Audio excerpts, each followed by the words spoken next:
feeling. That's how I get down.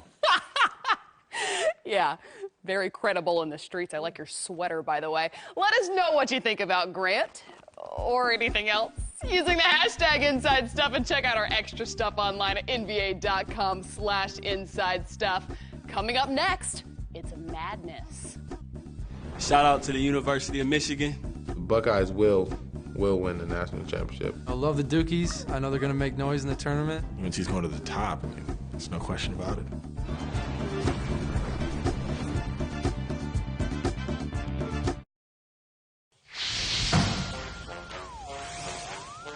You know, it's tournament time. I give a shout out to my boys at Gonzaga. I know they're going far this year. I love the Dukies. I know they're going to make noise in the tournament. UNC's going to the top. I mean, there's no question about it. So shout out to Kentucky. Go Wildcats. The Buckeyes will win the national championship. Shout out to the University of Michigan. I'm still supporting, KU 110% always. Shout out to Syracuse. Rock Chalk Jayhawk ready. While NBA players are focused on their own seasons, this is March after all, and that means the madness is about to begin with the NCAA tournament kicking off this week. Yes, there are a couple of Utah Jazz players who just missed winning an NCAA championship. Gordon Hayward, who lost in the title game in 2010 to Duke, and Trey Burke, who fell one win short last April. Despite disappointment, they both have fond memories of their days in the big dance, even as they team up in the NBA. A lot of nice young players on this team, and a very, very bright future for Utah. 5 to shoot. Down to 3. Jumper away. Got it! We're growing as a team. We're young, but we all get along off the court. And, it's a great environment to be a part of. Great franchise to be a part of. Hayward, nice job getting back defensively. Something you can't teach is experience, and something we're all trying to gain from this season, and that's really helping us grow. Growing and building character from experience is something both Hayward and Burke learned back in college under the bright lights of the national championship game. It's Hayward pulling it down, getting around Zubac at midcourt, launches the shot. Oh, it almost went in! There's nothing like playing in a national championship game. It's been 4 years for me, so it seems like it's been a while, but the shot is still definitely in my memory. It was a really cool experience. Great block. It was one of the great blocks. That whole weekend to be able to experience it with your family, with the guys on your team, pretty much that's what you worked for all year. We was that close to being national champions. Bigger the game, he seems to step up to it. Some of the vets, come up to me, congratulate me for the run that we had. Some of the awards that I won last year. You got to, a couple players on the team that does have national championships, and they try to throw it in your face. So, the argument comes up sometimes. But it's all fun. That's it for today's show, but I'm Kristen Ledlow. Thanks for joining us. And I'm Grant Hill. We'll see you next time as we leave you with some more highlights from two of the players featured on today's show, Al Jefferson and Mike Conley.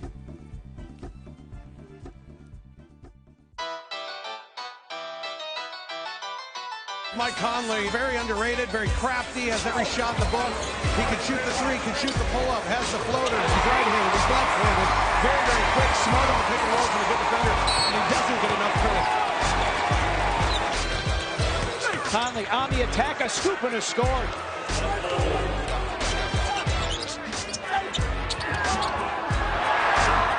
Wow, that was not hard for Mike Conley. And nice move. And that's with the offhand. Mike Conley has gotten so good with his right hand around the rim. Mike Conley Put that on the highlight show. Conley splits the defense, gets to the rim, flips it up and in. This guy has got a ton of post game. And every time he catches the ball in his comfort zone, he is a handful. Had a notion for the baseline, takes the shot here, no. Rebound, tap in, no, stopped in by Jefferson. Who plays above the rim? Big Al. Here's Jefferson on the quick roll out of the post, the roll back. That's the part of his move that really is so good. Jefferson spins and scores. He has 25 points. He's a load, isn't he? He is a full load. Al Jefferson, very good, as I said, facing the basket. Did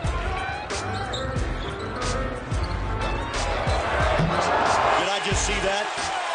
My, oh my, Jefferson. knocks it down for two. He's about as good as anybody in the league. Goes back to the basket in the low post. Really is. I mean, he's just got that huge frame, and he's got these incredibly soft hands. He's just gifted with regards to his touch. Now the big fella's going to get what he rightfully deserves. Big Al Jefferson, 34 points, 8 rebounds. He's got 30 or more in 11 games now. Al Jefferson has been a guiding light for the Bobcats. Didn't need any footwork for that one. Listen to the crowd here in Charlotte.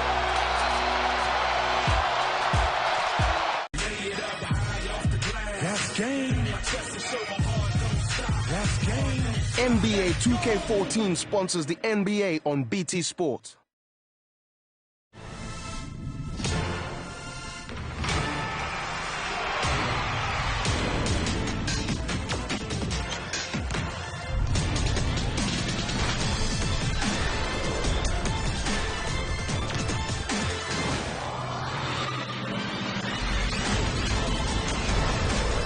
That's all it takes to remind us that we may live worlds apart, but we all feel the same love. The process is really easy, it's fun, and it's safe, so it really does build your confidence. Review your matches free at eharmony.co.uk. Inside every small business owner, there's a control freak. She's the reason you like things a certain way. Your way. That's why a business loan from Everline has her super pumped. It's a way of borrowing that puts you in control. You can apply for as much as £50,000 for up to a year and even pay it back early with no extra fees. Oh, radical. Everline.com. Credit at your command. Watchshop.com. There's nowhere else quite like it for the perfect Mother's Day gift. Over 10,000 watches. Over 100 designer brands, all with free delivery and amazing prices. For that special gift this Mother's Day, visit watchshop.com. Every time. Luton Town host Woking tonight in our live match from the Skrill Premier. That's over on BT Sport 1 at 7:30. Then next Monday we'll see Halifax Town tackle Alfreton. That'll be live at the same time.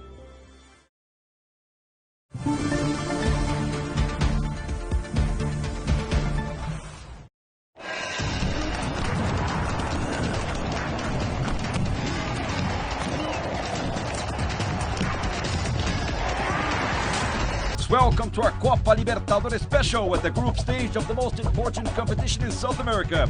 This week, all 32 clubs were called into action, closing the third round of each group. 16 matches, so let's go. Let's start with Group 1, Vélez Sarsfield Atlético Paranaense, the strongest and Universitario opening match. Third round, Group 1 in La Paz, Hernando Siles Stadium. The strongest, the Tigers of La Paz, receiving 1994 champions, Vélez Sarsfield from Argentina. And the first chance for the Tigers of La Paz. The long ball inside the area for Escobar. Paraguayan-born Bolivian international, and it's a penalty kick. Confirmed by Julio Bascuñan. The penalty of Alan Aguirre on Pablo Escobar. With 10 minutes of the second half. The chance for the number 10 of the strongest, 1-0. No chances for Alan Aguirre. The strongest managing their second victory in 3 matches in Group 1. Pablo Escobar scores his first goal in the Copa Libertadores 2014. Already played in Paraguay for Olimpia, in Argentina and Brazil. Insisting the strongest. Diego Vallar puts the ball inside the air for Pablo Escobar, 2-0. Great victory for the strongest over Vélez Sarsfield. The Argentinians suffer their first defeat in the competition.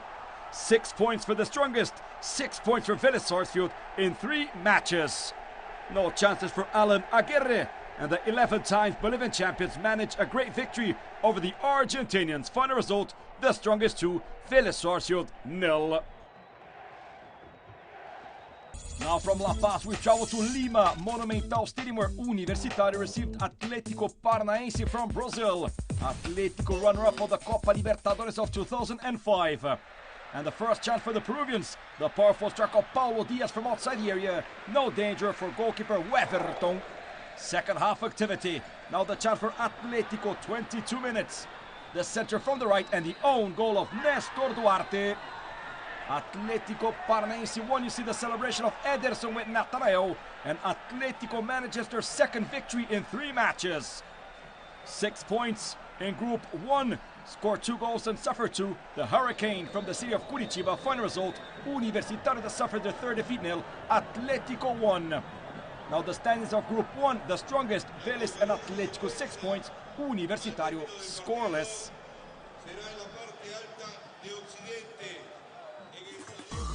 Now let's take a look at the 3rd round of Group 2, Botafogo, Del Valle, Unión Española and San Lorenzo. We start in the Jumianio Stadium in Sangolquí in Ecuador, where Independiente del Valle received Botafogo from Brazil.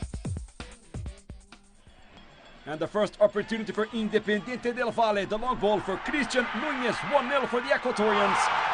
The Uruguayan former right back of Nacional, 26 minutes of the first half, scores 1-0 for Independiente del Valle over Botafogo. The Ecuadorians managing their first victory in the history of the competition. Christian Núñez, the Uruguayan, number 24, 1-0. Second half activity, corner kick of Jorge Wagner, and the equalizer for Bolívar. Twice champion of the Copa Libertadores for Internacional in 2006 and 2010. 14 minutes of the second half, 1-1 Independiente del Valle, Botafogo, the goal of Bolívar. Captain of the title of 2010 of Internacional. And now let's take a look at the winning goal of Independiente del Valle. The goal of Junior Sornosa from outside the area. Masterpiece beating Brazilian international goalkeeper Jefferson. 45 minutes of the second half. 20 years old, Ecuadorian star Junior Sornosa scores his 2nd goal in the Copa Libertadores. First victory of Independiente del Valle, 2nd place in Group 2 with 4 points. First defeat of Botafogo, leading the pack also with 4 points. Final result, Del Valle 2, Botafogo 1. Now closing the 3rd round of Group 2, we travel to Argentina. Buenos Aires, Almagro, Nuevo Gasómetro Stadium, where San Lorenzo received Unión Española from Chile. And the current champions of Argentina opened the score with 20 minutes of the first half. Brilliant play of Ángel Correa for the goal of Mauro Matos. San Lorenzo 1, Unión Española 0. Champions of the Copa Sudamericana in 2002, San Lorenzo opens the score in the Nuevo Gasómetro with Mauro Matos.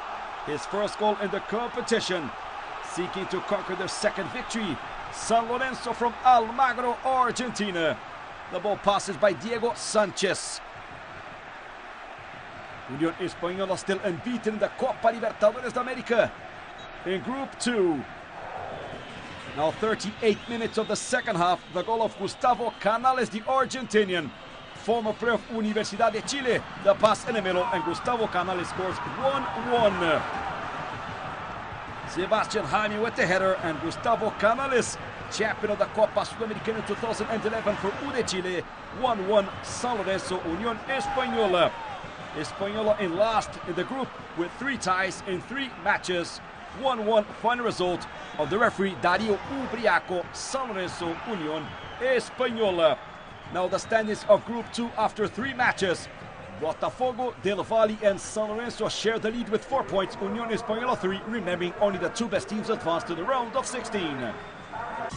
Now Group 3. Cerro Porteño, Deportivo Cali, Lanús and O'Higgins opening the 3rd round. O'Higgins receiving Cerro Porteño in Santiago, Chile. And the first chance of the match for the Chileans. The fantastic free kick, no chances for the Argentinian. Alejandro Lopez scores his first goal in the Copa Libertadores 2014. In the first moment of the second half, O'Higgins increases the lead with Luis Figueroa. A few seconds of the second half, and the forward Luis Figueroa scores also his first goal in the Libertadores. O'Higgins 2-1 for O'Higgins over the Paraguayans. The goal of former Paraguayan international in the World Cup of 2010, Rodolfo Gamarra. O'Higgins in second with 5 points. Cerro Porteño in third with 4 points in Group 3. Second tie of O'Higgins, first tie of Cerro Porteño. Now from Santiago we travel to Cali. Pascual Guerrero Stadium in Cali, where Deportivo Cali received Lanús, the current champions of the Copa Sudamericana, still seeking for their first victory in the competition. And with 19 minutes to pass in the middle for Lautaro Acosta. Gold medal in the Olympic Games of Beijing. The celebration of Lautaro Acosta, his first goal in the competition. The pass of Ismael Blanco and the goal of Lautaro Acosta for Lanús, 1-0 for the Argentinians. Lautaro Acosta, former player champion, ready for Boca Juniors. Second half activity, the answer now for Deportivo Cali. Wrong clearance of Maxi Velasquez and the powerful strike for John Villafara. Beauty for Deportivo Cali, the Cafeteros. Second goal of John Villafara. 17 minutes of the second half, a beauty for the champion of the Copa Libertadores in 2004 for Once Caldas, John Villafara. Now 28 minutes of the second half, another mistake, and we have a penalty kick for Deportivo Cali, confirmed by Brazilian Leandro Pedro Voaden. Carlos Lizarazo, 2-1 for Deportivo Cali over Lanús. Final result in the Pascual Guerrero Stadium. Second victory of the leaders of Group 3, Deportivo Cali. 2-1 final result. Now the standings of Group 3 after 3 rounds. Deportivo Cali 6 points, O'Higgins 5, Cerro 4, Lanús in last with 1 point in 3 matches.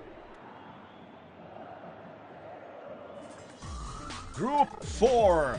Santa Fe, Atlético Mineiro, Zamora, Nacional. Opening the third round, we travel to Ciudad del Este in Paraguay, where Nacional received the defending champions Atlético Mineiro from Brazil of superstar Ronaldinho Gaúcho. And the Paraguayans opened the score with only 8 minutes of action. The beautiful pass of Freddy Barreiro and the goal of Marcos Melgarejo. Second goal of the number 14. 21 minutes of the first half, number 28, Josué, champion twice of the Copa Libertadores for São Paulo and for Atlético, scores 1-1 in the Antonio Aranda Stadium in Ciudad del Este, his first goal in the competition. Josué, they already played Brazilian international number 7 of Atlético Mineiro, Jô. Atlético 2, Nacional from Paraguay 1. The cross of Jesus Dátulo, and Jô scores his third points. Atlético Mineiro leads Group 4 with 7. 2 victories and 1 tie for the Roosters of Belo Horizonte. Now from Ciudad del Este we travel to Barinas in Venezuela. Closing match, third round, Group 4. Zamora receiving Independiente Santa Fe from Colombia. And the first chance for Zamora, nice play of Juan Falcón and the penalty of Juan Roa Reyes.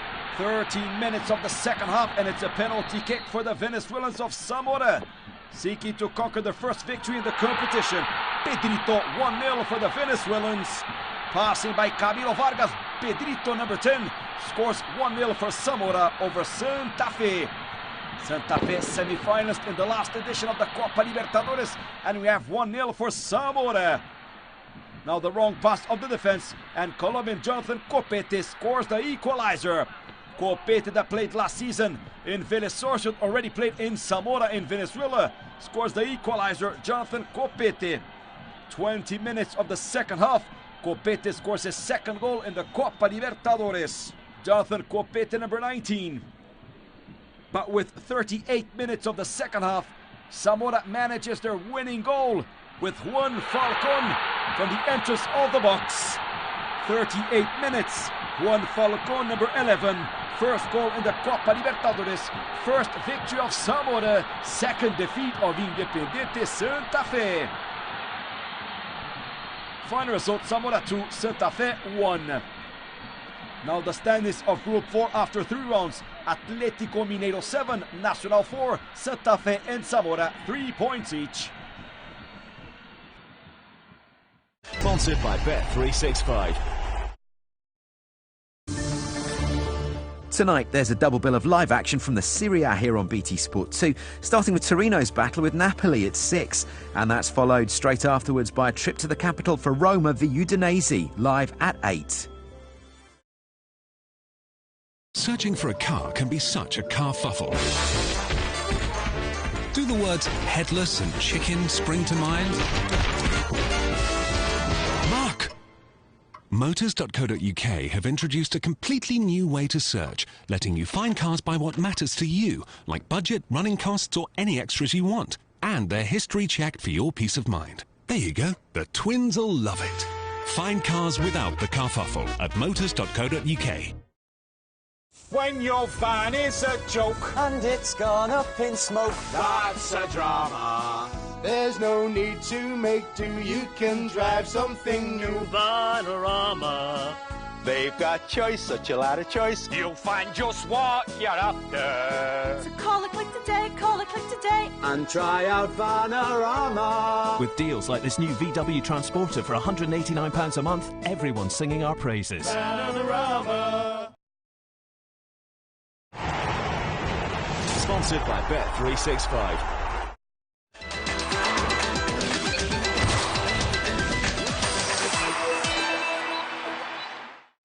Welcome back to our Copa Libertadores Special Group 5. Cruzeiro, Defensor Sporting, Real Garcilaso, U de Chile.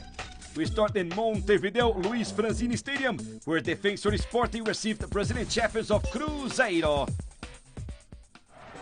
And the first chance for the Uruguayans. The free kick for Felipe Gedos, the Brazilian. 1-0. No chances for goalkeeper Fabio.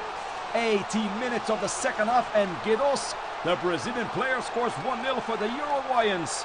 Second goal of Felipe Gedos in this Copa Libertadores edition. Blows the whistle, Diego Abal. Final result, Defensor Sporting 2, Cruzeiro 0. Now closing the third round of Group 5, we travel to Huancayo in Peru, where Real Garcilaso, quarterfinalist in 2013, received Universidad de Chile. And the first opportunity for Alfredo Ramua of Real Garcilaso. The nice pass inside the area for Victor Ferreira. 36 minutes of the first half. First goal of Victor Ferreira in the Copa Libertadores. Real Garcilaso 1, Universidad de Chile 0. Nice work of Victor Ferreira beating Luis Marin, the goalkeeper of U de Chile.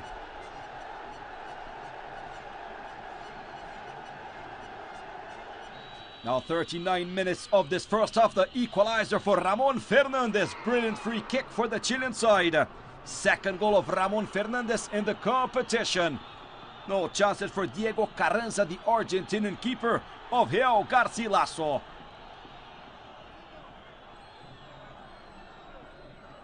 Suffering the second defeat in the competition, Real Garcilaso, the second victory of U de Chile.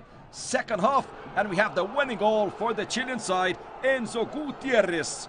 31 minutes of the second half, the corner kick on the right, the center of Ramon Fernandez, and Enzo Gutierrez scores the winning goal for U de Chile. Final result, Real Garcilaso 1, Universidad de Chile 2 in the city of Huancayo, Peru. Referee Vilmar Alexander Rode. Final result, Garcilaso 1, U de Chile 2. Now the standings, Defensor and U de Chile 6 points, Cruzeiro and Real Garcilaso 3 points each. Now Group 6 of the Copa Libertadores, Grêmio, Atlético Nacional, Nacional and Newell's. Let's open in Medellin, Colombia, Atanasio Girardot Stadium, where Atlético Nacional, champion in 1989, received three-time champion Nacional from Uruguay. And the first opportunity for Nacional, Carlos de Pena. A nice strike from outside the area, 1-0. The ball passing by goalkeeper Luis Martinez. 3 minutes of the first half, and Carlos de Pena scores his second goal in the Copa Libertadores. Nacional 1, Atlético Nacional 0.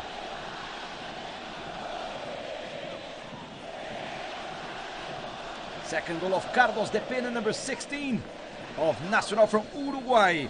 Now 15 minutes later, another goal for Nacional. The ball inside the area for Santiago Garcia. 2-0. Nacional still seeking for their first victory in the competition. The goal of Santiago Garcia, Nacional 2, Atlético Nacional 0 in Medellin, Colombia. First goal of Santiago Garcia in the Copa Libertadores. Nacional then lost to Grêmio in the opening round and lost to Newell's in the second. Corner kick for Atlético Nacional de Medellin, and we have the goal of Daniel Bocanegra. The defender with 25 minutes of the second half scores the first goal of Atlético Nacional de Medellin. Medellin that beat Newell's in the opening round and lost to Grêmio in the second. Daniel Bocanegra, Nacional 1, Atlético Nacional 1, Nacional from Uruguay 2. And with 46 minutes of the second half, scores once again for Atlético Nacional, Daniel Bocanegra. 2-2 Atlético Nacional. First tie of Atlético Nacional in the competition. First tie of Nacional. The Colombians have 4 points in 3 matches. The Uruguayans only 1. Daniel Bocanegra, his second goal in the competition. Final result, Atlético Nacional 2, Nacional 2. Now from Medellin in Colombia, we travel to Porto Alegre in Brazil, where 2-time champion Grêmio received Newell's Old Boys from Argentina. The first chance now for Newell's Old Boys, Maximiliano Rodriguez, former Argentinian international, and the first good chance for the team from Rosario. Maxi Rodriguez, second half, the chance now for Grêmio. The ball inside the area. Hernan Barcos tries, the power for strike of Para, and he hits the bar. The crossbar of goalkeeper Nahuel Guzman. Final result, scoreless tie, Grêmio Newell's Old Boys. First tie of Grêmio, first tie of Newell's in the competition. See Carlos Amaria from Paraguay. Now the stats of Group 6 after 3 rounds. Grêmio 7 points, Newell's and Atlético Nacional 4, Nacional from Uruguay 1. Group 7. Bolívar, Emelec, Flamengo and León opening the third round of Group 7. We travel to the George Capwell Stadium in Guayaquil, where Emelec received the Mexicans of León. Replacing Fernando Jimenez, injured, Escalado scores his second goal in the competition. Carlos Alberto Gulli Peña, the Mexican international. Nelson Sebastian Mas to Gulli Peña, 1-1. Brilliant goal of the Mexican international midfielder number 27. See Gustavo Matosas, the coach of León, current champions of Mexico, 1-1. The goal of Carlos Alberto Gulli Peña, 21 minutes of the first half. His first goal in the Copa Libertadores. Second appearance of León in the competition. Carlos Peña, Mexican international. Second half activity. Attack for Emelec. The center from the left of Marcos Caicedo, and Luis Escalada with conditions, says the referee, scores the winning goal for Emelec. Second victories of the Ecuadorians in the competition. First place in the group with 6 points. Emelec 2, León 1. First defeat of León in the Copa Libertadores de América history. León, that was eliminated last year in the Pre-Libertadores with 2 ties, suffers their first defeat in the history of the competition. Los de Hueso José Argote, Emelec 2, León 1. Now close in the third round of Group 7, we travel to the legendary Maracanã Stadium in Rio de Janeiro, where Flamengo, champions in 1981, received Bolívar from Bolivia. And the first chance for Bolívar, Juan Carlos Arce puts the ball in the area, and the goal for José Sánchez Capdevila. 7 minutes of the second half. José Sánchez Capdevila scores 1-0 for Bolívar over Flamengo in the Maracanã Stadium. No chances for goalkeeper Felipe. Nice assist of William Ferreira and the goal of Capdevila. Bolívar 1, Flamengo 0. Only 2 minutes later, the equalizer for the Cariocas. The wrong clearance of goalkeeper Ramon Quiñones and the powerful strike for Everton. 1-1, Flamengo, Bolívar. Flamengo champion in 1981 with Zico, and it's 1-1 in the Maracanã Stadium. Current champions of the Copa do Brasil, Flamengo. 9 minutes of the second half, Everton. Now 11 minutes later, the nice work of Paulinho down the right. Paulinho kicks it, tries Alexander, and Everton scores the second. Flamengo 2, Bolívar 1. Third goal of Everton in the Copa Libertadores. No chances for goalkeeper Ramon Quiñones. Flamengo 2, Bolívar 1. Third goal of Everton, number 22. And with 27 minutes of the second half, the pass of William Ferreira and the goal of Ricardo Pedriel. Final result in the Maracanã Stadium, Flamengo 2, Bolívar 2. See once again the goal of Ricardo Pedriel. Passing by the defender João Paulo. 2-2 Flamengo Bolivar. First tie of Flamengo in the competition. Second tie of Bolivar from Bolivia. Ricardo Pedrillo scores his first goal in the Copa Libertadores. Final result 2-2 in the Maracanã Stadium. Now the standings of Group 7 after 3 rounds. Emelec 6 points, Flamengo and Leon 4 points, Bolivar 2.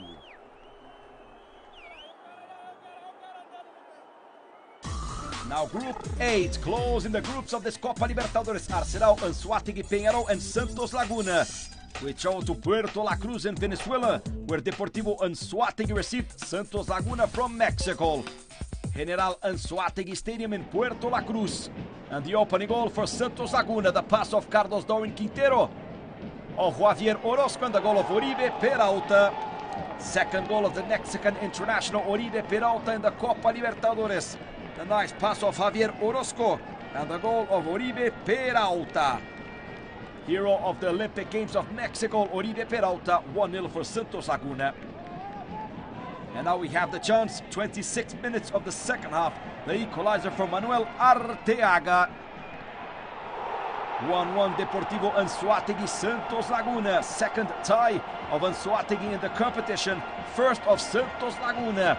Santos still unbeaten in the competition. You see the rebound of GoPro Osvaldo Sanchez and the goal of Arteaga, his first in the Copa Libertadores. Final result, Deportivo Anzoátegui 1, Santos Laguna 1. Now from Venezuela we travel to Argentina, the city of Sarandí, Buenos Aires, where Arsenal received Peñarol from Uruguay. Arsenal champion of the Copa Sudamericana of 2007, Peñarol 5-time champion. And the first shot for Arsenal, long ball of Christian Campestrini. The mistake of the goalkeeper Juan Castillo and the goal of Julio Furch. With only 3 minutes of the first half, Arsenal scores the winning goal over the Carboneros of Peñarol, still seeking for the first victory in the competition. Peñarol in last of Group 8 with only 1 point in 3 matches. Julio Furch scores the second goal in the competition. Now another opportunity for Arsenal. The missile from outside here of Milton Caraglio. Here's the ball of Juan Castillo, Uruguayan international goalkeeper in the World Cup of South Africa. Final result, Arsenal managed their second victory, Peñarol their second defeat. The standings now of Group 8 after 3 rounds. Santos 7, Arsenal 6, and Anzoátegui 2. Peñarol only 1 point in 3 matches.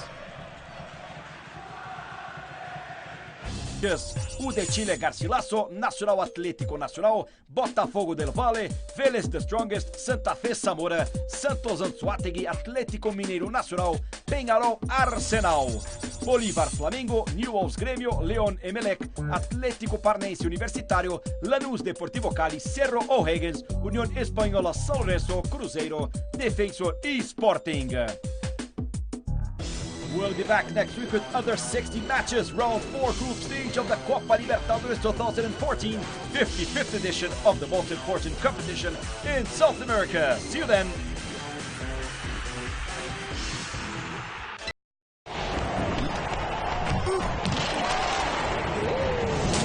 Sponsored by Bet365. Your car is a sitting duck. It could be taken when you least expect it. Gone, just like that. You see, this guy is a professional, and he does it every day. 1 in 3 cars we check has a hidden past, and if you buy one that has outstanding finance or is stolen, you could lose the car and the money you paid. At HPIcheck.com, we search millions of records to protect you from being out of pocket and at risk on the road. Before you buy, click HPIcheck.com.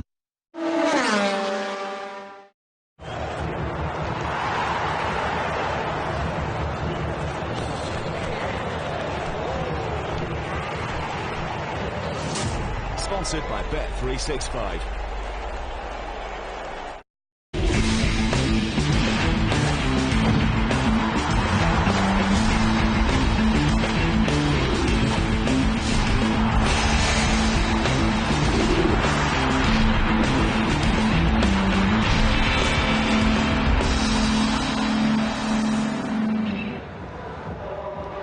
Monday night in Serie A.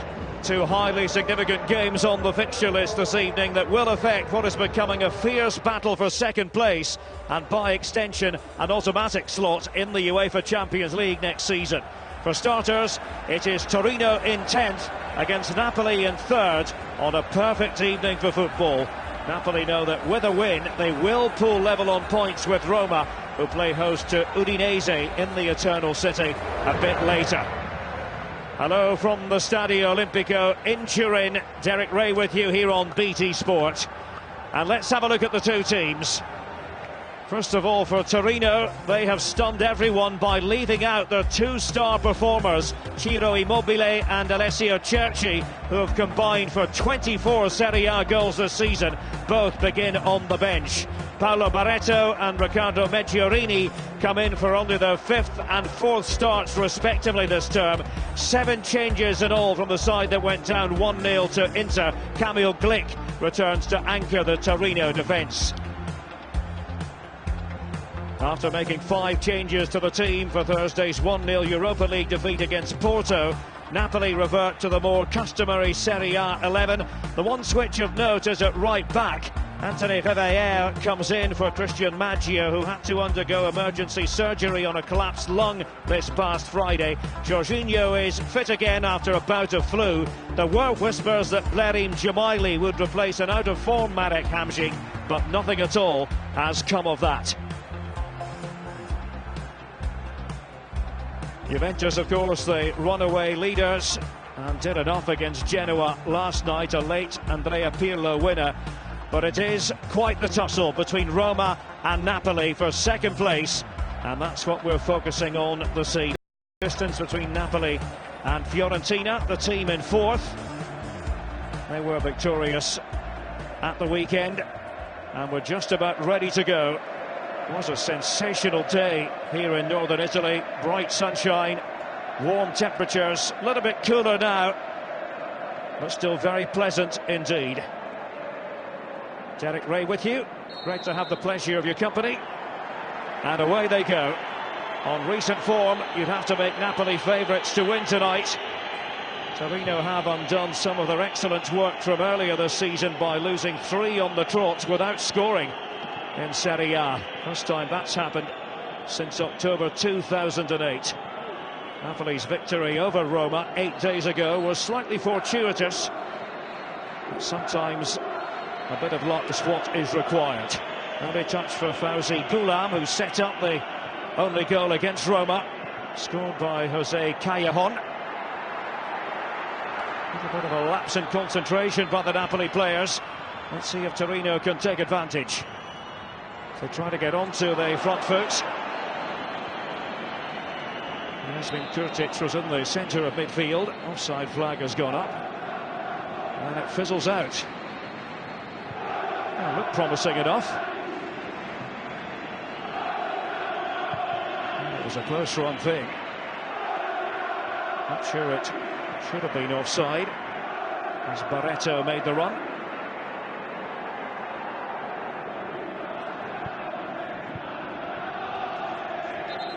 Wiseau in charge of Torino, Gianpiero Ventura. His 3rd season at the helm. They've got him tied up until 2016. He says it's all about building for the future. He wouldn't be averse to playing European football next season. Doesn't look too likely at the moment, given the last few results. Here is Kamil Glik, the Polish international. Trying to get it forward to Matteo Darmian.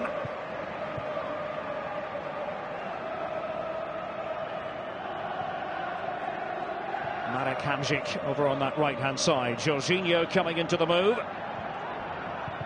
Napoli try again.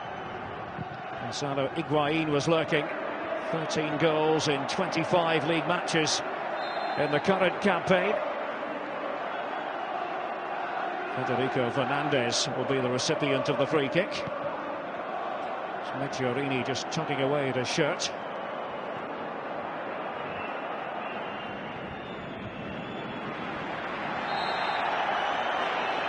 And it was a tactical foul, I think, by Goulam. Knew precisely what he was doing, having lost the ball to Kurtic. Snipping away at his opponent. Kamil Glik. Cesare Bovo getting the nod from Giampiero Ventura this evening. Former Genoa and Palermo man, actually in a second spell with Torino. He's here on loan from Palermo back in 2007. So Meggiorini and Barreto up front for Torino. If you've just come in, no Cerci, no Immobile. Much to the chagrin of most neutrals, I have to say.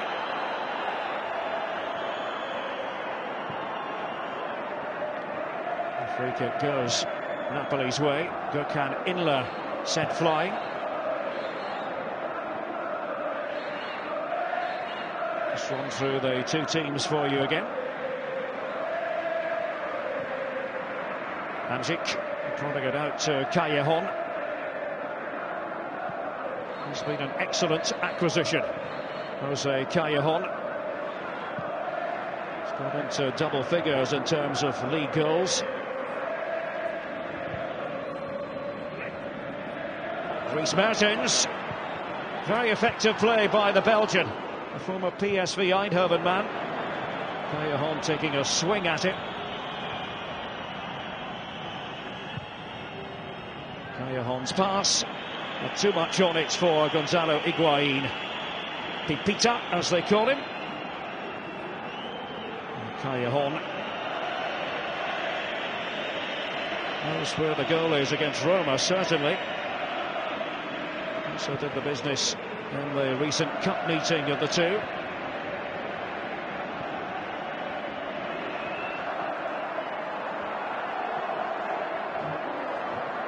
One made by Jasmin Kurtic, man from Slovenia, who's on loan from Sassuolo. Barreto it was into reverse to Bovo. Three at the back for Torino, as is usually the case. Emiliano Moretti, one of the three. 32-year-old defender. Higuain tried to put in the tackle that time. It was Panayotis Tatsidis making his way forwards for Torino. And it was Inler's turn to thwart his opponent. And they're going about the business without Immobile and Cerci. They are available.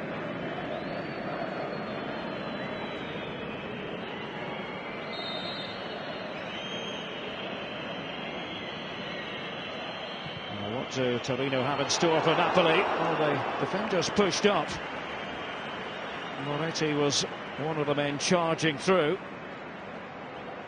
Pepe Reina between the posts for Napoli, very much enjoying his time in Italian football. It was a decent idea.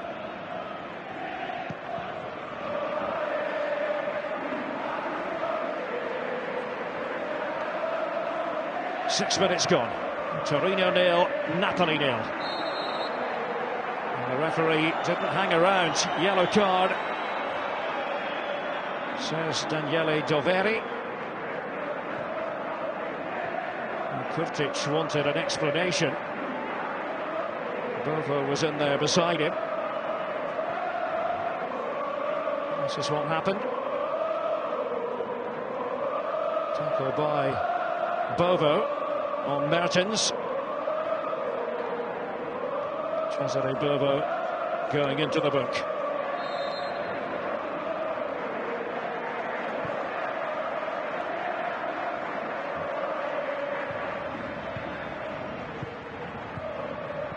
Lovely stuff from Napoli. Jorginho, Hamsik, just couldn't control the ball, and behind for the corner.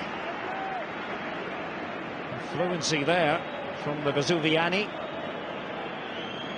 Jorginho well aware of Hamsik's presence. They all had to close ranks, the Torino defenders.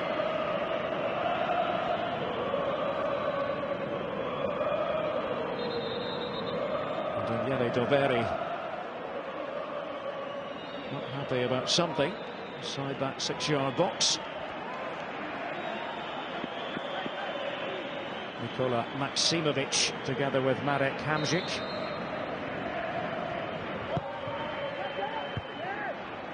Statsidis not away decisively. Daniele Padelli was punch happy. Decision had already gone Torino's way. Tried to curl it back. The ball going out. Daniele Padelli, who of course used to play under Rafa Benitez, the Napoli coach. With just one Premier League appearance for Liverpool back in 2007 against Charlton. Meggiorini with the pass. Omar El Kaddouri on loan from Napoli. Plenty of bodies back. Jorginho, one of them there for the Partenope. Moretti. Kamil Glik, who holds things together. The three-man defence. Played for Poland against Scotland recently. Of course, those two countries will see each other again a couple of times in European Championship qualifying.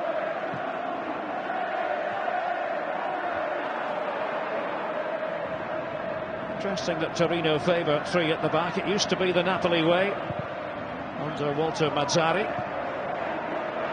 It's never really been the Rafa Benitez way. Hamsik, Inla, Gulam, returning it to Gökhan Inla, Hamsik, Jorginho. Jorginho, who's not in the Napoli Europa League squad, wasn't named in it. Callejon. Ball coming off Darmian.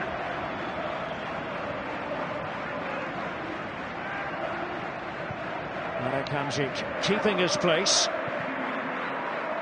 Rumour circulating today that Glerim Jamaili would get the green light. That Hamsik would start on the bench. Hasn't worked out that way at all. Jorginho. Ribeiro had stepped forward from right back, 34 years of age. Anthony Ribeiro, the Frenchman. Kurtic. Torino being roared forward. Couldn't get in there again. He has been Kurtic. Gulam had to do a bit of covering up. Here's Inla. Mertens. Can he open up the Torino rear guard as Mertens looking for Callejon. Goal kick. And from one end to the other. Gulam there after Fernandes had done his job. Federico Fernandes, the Argentinian international. 90 minutes for his country recently against Romania.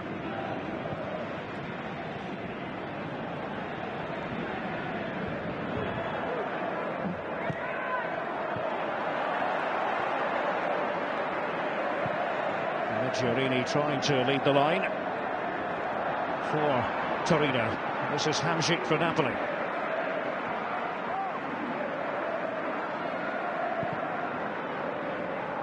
Fawzi Gulam, former Saint-Etienne player, Algerian international. Another player involved in this game who'll be World Cup bound.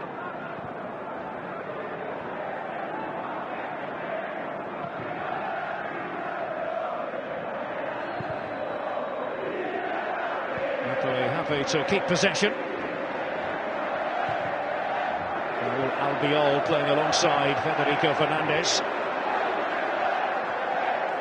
Albiol had Miguel Britos for company in the Europa League last week. Still work to be done by Napoli in that tie against Porto. They try to overturn a 1-0 deficit from the first leg.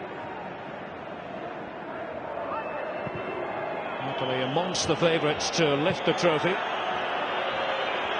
They have designs on Two pieces of silverware, not just for the Europa League, but also the Coppa Italia. And they very much want to finish second in Serie A, as with that comes a guaranteed Champions League group stage place.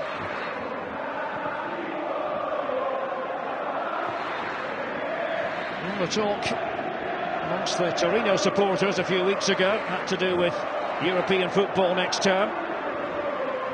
It's going to take a gargantuan effort now from the Granata. They've slipped down the table, 10th at the start of play. Maksimovic. Now Kurtic. Wanted to force the corner. Goal kick now. Yasmin Kurtic. 7th appearance of the season. It came off Kurtic last of all. To get rid of that one. Daniele Padelli. Signed last summer from Udinese. Tatsidis. Panayotis Tatsidis, Greek international, on loan from Catania. Beautiful ball to Maksimovic. Now Kurtic. Had to spin away. Nobody there to attack it for Torino. Sensible play by Callejon.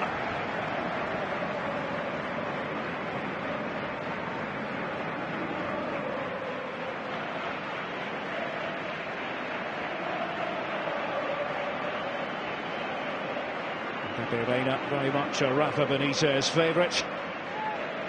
Knew exactly what he was getting. He signed him on loan from Liverpool. Reina has indicated that he wouldn't mind staying in Naples beyond the one season. Time will tell.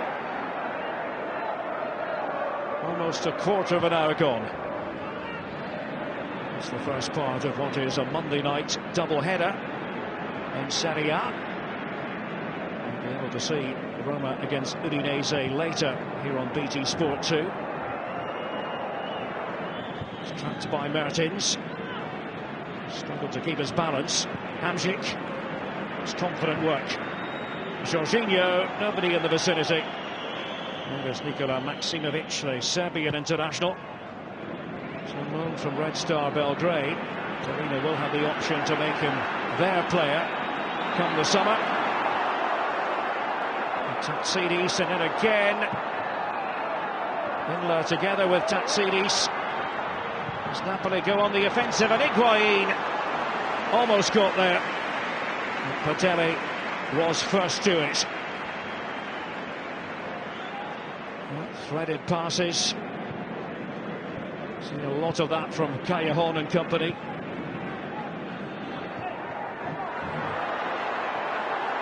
The other end, Barreto. El Kaddouri. The defenders weren't quite sure whether to back off or press. Goulam forwards. Good ball too to Hamsik. This is out Jorginho. Comes to Reveillère. And he had it taken away from him, Anthony Reveillère. Riccardo Meggiorini, 28, former Genoa forward. Prior to tonight, had made just one Serie A start since September.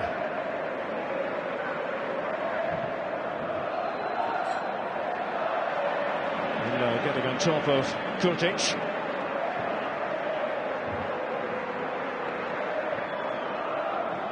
Hamsik. Mertens back to Inler. Swiss international, Gökhan Inler. The veteran Frenchman, Anthony Reveillère. Callejon, the Spaniard, back to Reveillère. Jorginho. The idea was to play it to Higuain. There was an effort from Fernandes. Didn't really trouble Padelli. He was was after the fact, after the Kurtic pass. Quite sure how you would describe that. Couldn't call it a shot.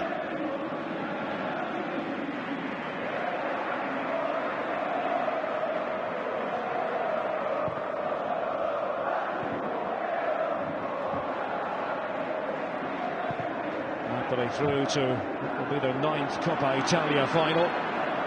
And second in 3 years. They'll face Fiorentina in the early part of May. Actual date not quite set yet. Interesting ball that was. Jorginho up towards Callejon. Has Napoli varied it in terms of the personnel? Higuain a bit deeper. Now they have to pay attention at the back, Napoli. And the shot from Meggiorini. Reina put to work. It's all happened in a blink of an eye. Couldn't quite arrive on the head of Meggiorini after that. Hamsik couldn't get there. Oh, the pass that time by Tatsidis. He was looking for Meggiorini. Torino giving Napoli something to contemplate. Here is Inler for Napoli. Now Gulam.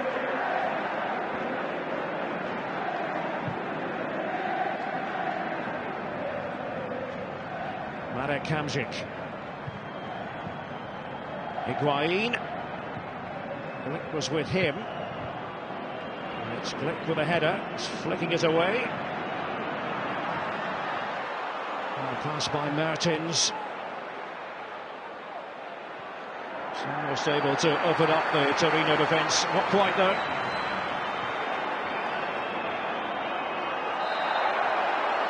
It will be a free kick.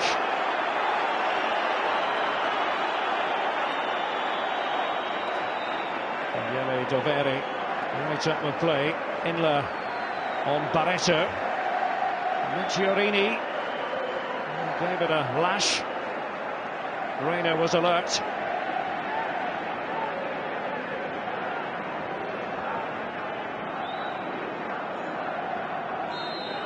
Wants to make the most of this starting opportunity, Riccardo Meggiorini. El Kaduri.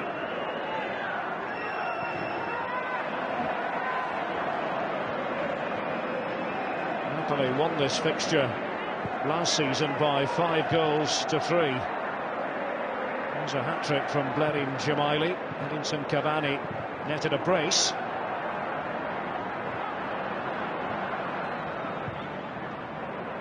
The sides met in Naples in October. It was 2-0 to Napoli. Pair of goals from Gonzalo Higuain. Still waiting for the first goal here tonight.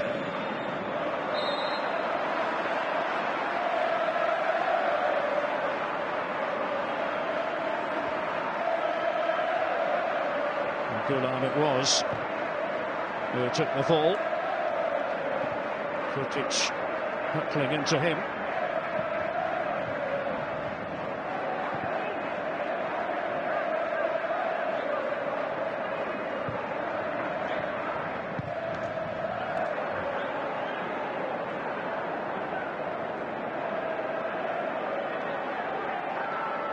Napoli trying to put the wind up Roma. That's what it's all about this evening. See if they can get 3 points and say over to you, Gianno Rossi.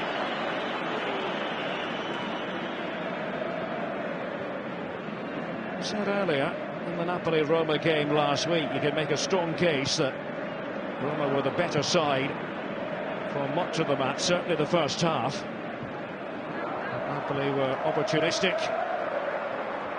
Callejon in particular. And it's Gianpiero Ventura trying to outfox Rafa Benitez this evening.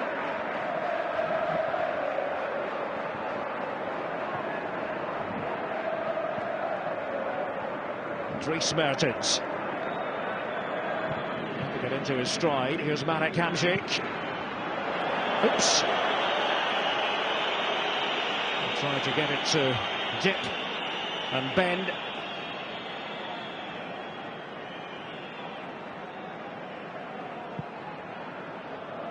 for Benitez. The notepad never too far away. Midway through the first half.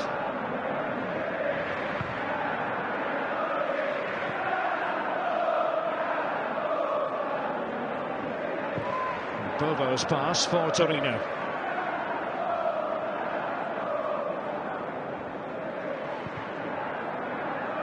There's plenty of enthusiasm amongst the Torino fans.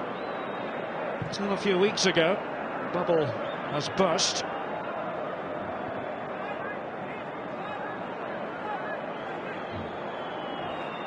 And 322 minutes without scoring a league goal for Torino.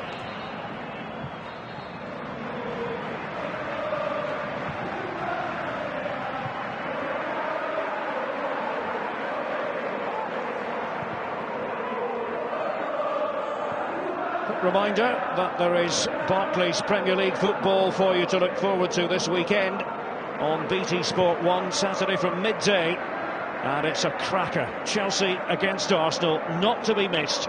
Join Jake Humphrey and the team on Saturday. Maksimovic, as the Napoli defenders trying to get into position. Kurtic weighing up his options. Flicked away by Albiol. Moretti.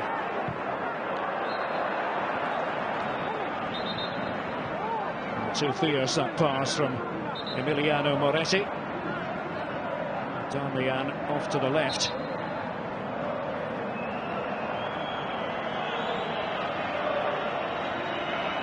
Callejon and Daniele Delveri locked in conversation. That's why, waving the imaginary yellow card.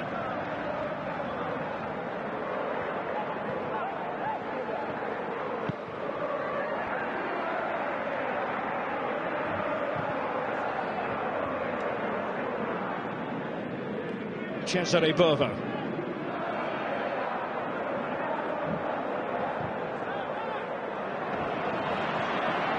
Tatsides does like to flight those passes. In this case, towards Barreto. Offside flag going up. And for Benitez, just having a word with the fourth official, Maurizio Liberti. Trying to change the angle of his run, Barreto. He felt that he should have been deemed onside.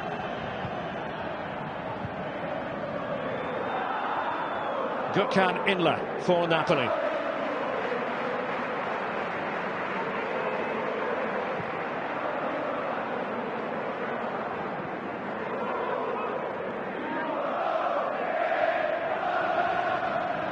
Jorginho, perfect timing, right across the face of goal. Higuain went in pursuit of it. Jorginho, Callejon, Higuain can all be potent. And they did certainly catch Torino on the hop. Callejon away. Just unable to find Gonzalo Higuain when it mattered. Kurtic. There is Maksimovic.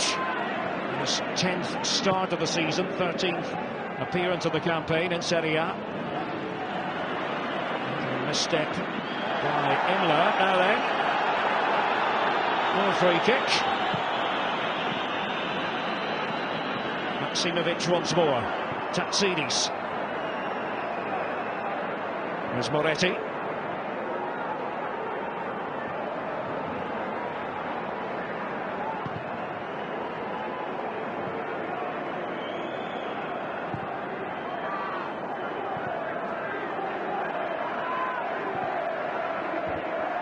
Moretti's initial pass. Renato dovetailing with Meggiorini. Here's Cesare Bovo! Hit with real authority. Cesare Bovo, the experienced defender, not really known for his goal-scoring prowess, but he had space.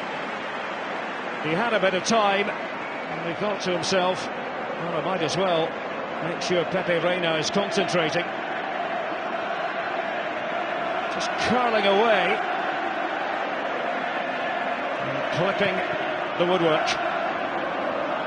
Sonia.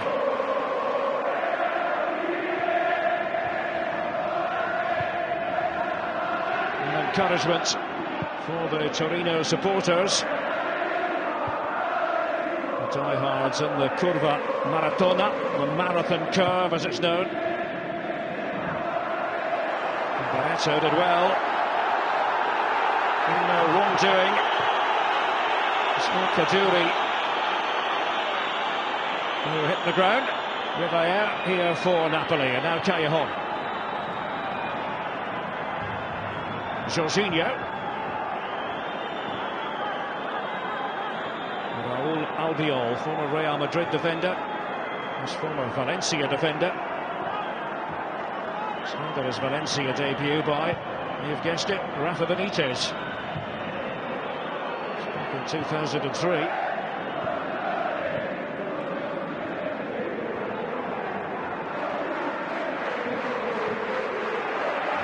Jorginho. Here's Hamsik. Martins. Hamsik. The block was by Bovo.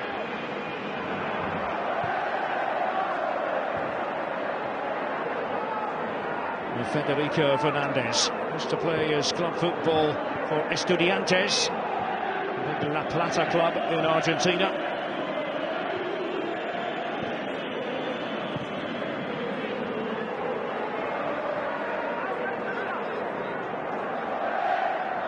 By and large, it's been composed by Napoli. They've been caught napping on 2 or 3 occasions. This has been a struggle to get players back in time. Callejon.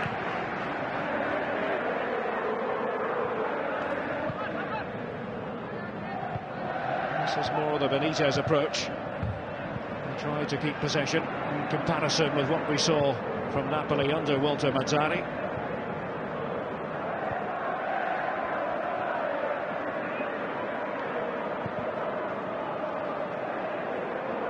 Minutes have elapsed. 0-0 on this Monday night.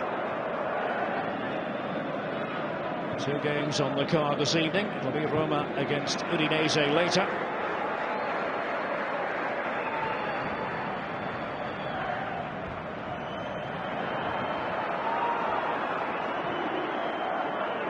This is Albiol. Goulam.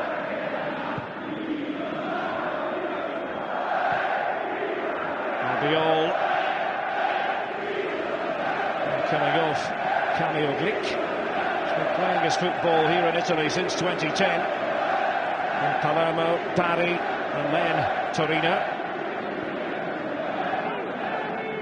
Albiol. Jorginho. Inler. Federico Fernandez. And Hamsik. No joy for Hamsik. It's El Kaddouri. Had to spin away. Jorginho got the important nick on the ball. Now Dries Mertens.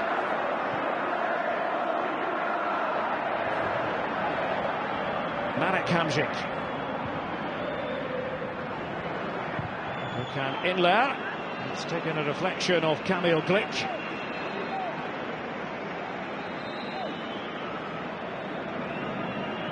It's all a bit scruffy.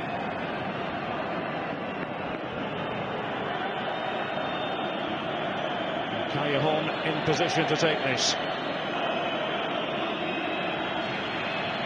Albiol and Fernandez getting forward, the 2 centre-backs.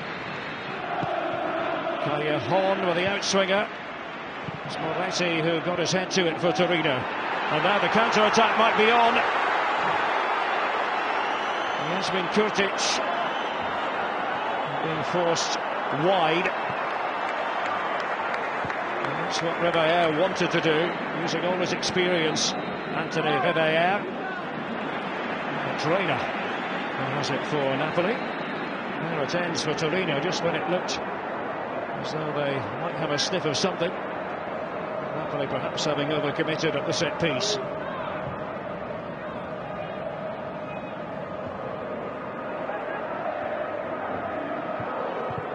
Goulam. Albiol. Jorginho. It's fallen for Callejon.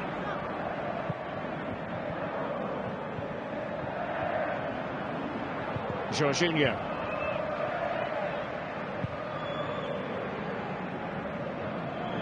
There's Goulam. It's going to be Badeli's ball all the way.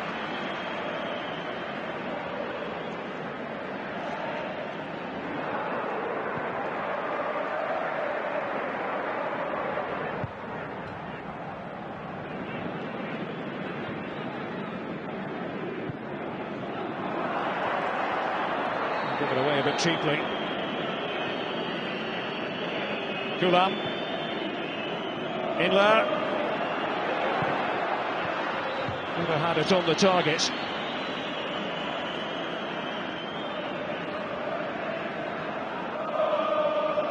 Well, he'll be disappointed. There was no punch behind that. Off the boot of Gökhan Inler.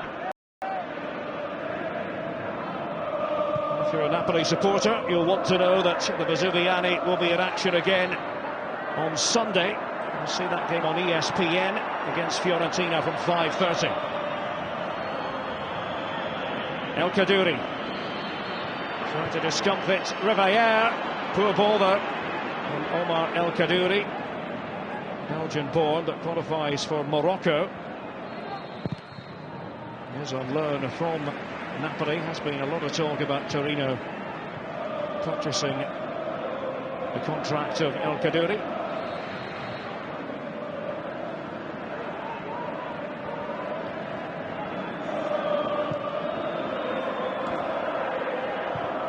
Camille Glick.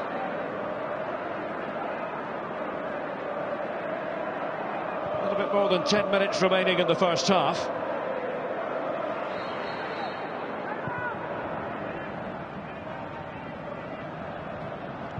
The closest player to scoring so far of all people, Cesare Bovo. A long-range effort.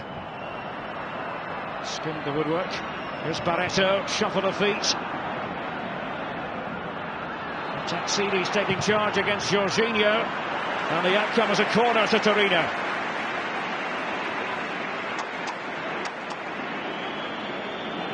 It's Barreto to begin with. He tried to bamboozle the opposition. Kaddouri and Barreto just talking this one over. Barreto's gone over to his teammate. It is the short corner. Darmian. Trying to get run through to Maksimovic. Darmian again. And they've lost the impetus, Torino. All the way back to Badeli. Groans from the Curva Maratona. And again, Badeli has it off the boot of Maksimovic.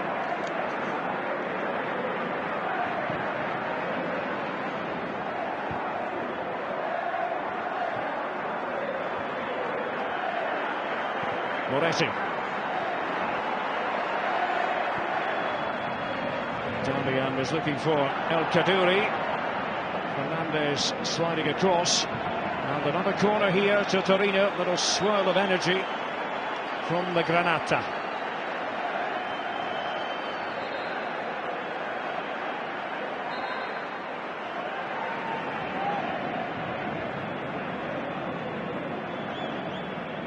Reina just trying to make sure everyone for Napoli is where he ought to be. They're almost on the goal line with Tatsidis. Kurtic wanted to touch it on. And the free kick decision goes Higuain's way, Napoli's way.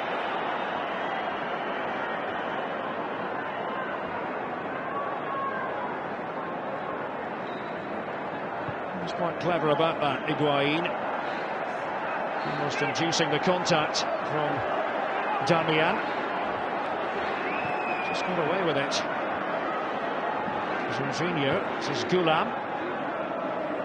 Albiol. Jorginho wanted it played to his feet again. Goulam.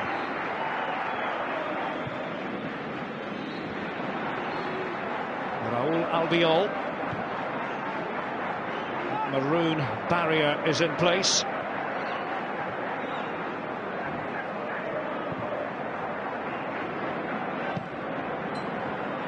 Goulam. Wasn't the best of touches, and it wasn't the best of tackles by Jorginho. The referee has cautioned him.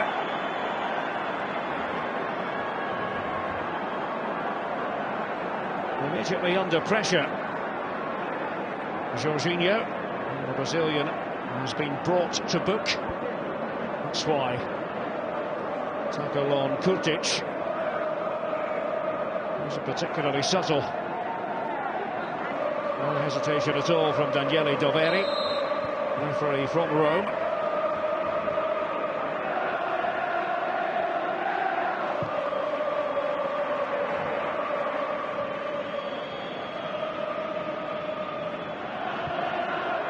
It's unfortunate whenever we discuss Daniele Doveri, we go back to the incident in the Napoli game against Novara a couple of years ago when he suffered a dislocated shoulder while awarding a free kick. Sounds comical, but I'm sure it was very painful.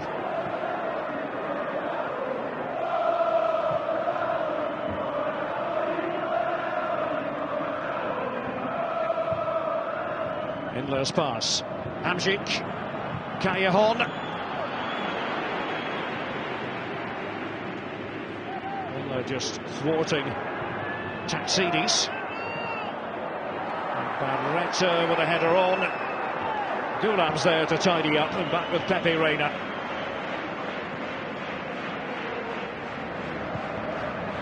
Leggiorini starting, Barreto starting. Cerci and Immobile not starting. Both are on the bench. It'll be interesting to see at what point Gianpiero Ventura introduces one or other of his stars.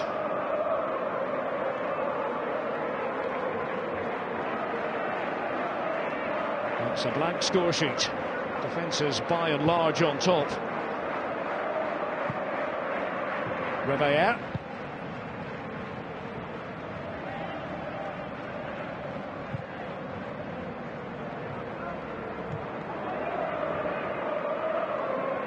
There's Fauzi Goulam. No pressure on Raul Albiol as he parts with it. It's not going to help Higuain. Passing like that from Albiol. Higuain's former Real Madrid teammate.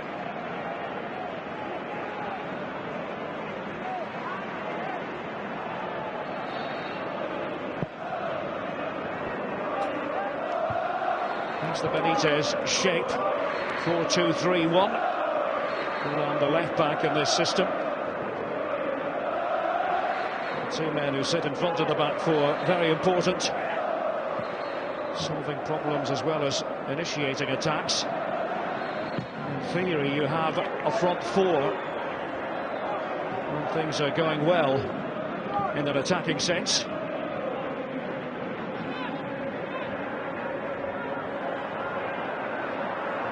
Glick. Moretti. Barreto is able to bring the ball under control. Tried to do his best to keep it in as well. Barreto, darting run. Just straying.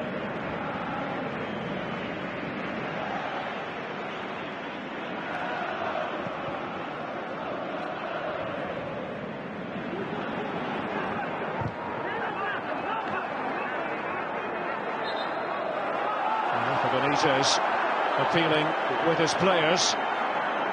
Jorginho on Kurtic. Coming off Kurtic last of all.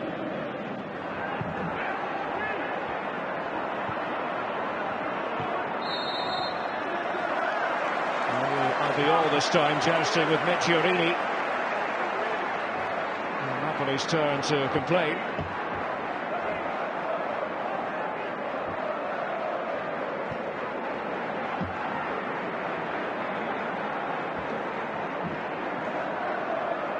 Here's Bovo.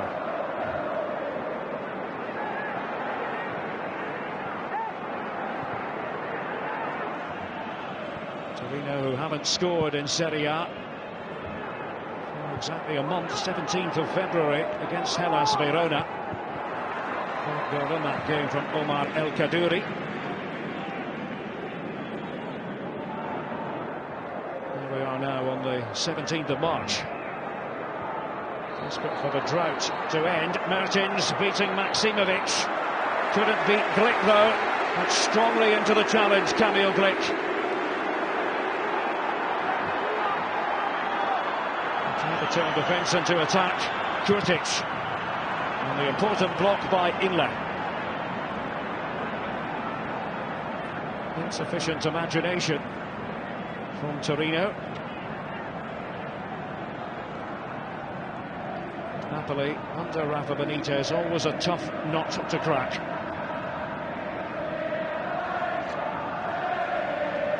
It'll be Damian to take this throw. For Il Toro. The Bull, as they're known. Amongst other nicknames.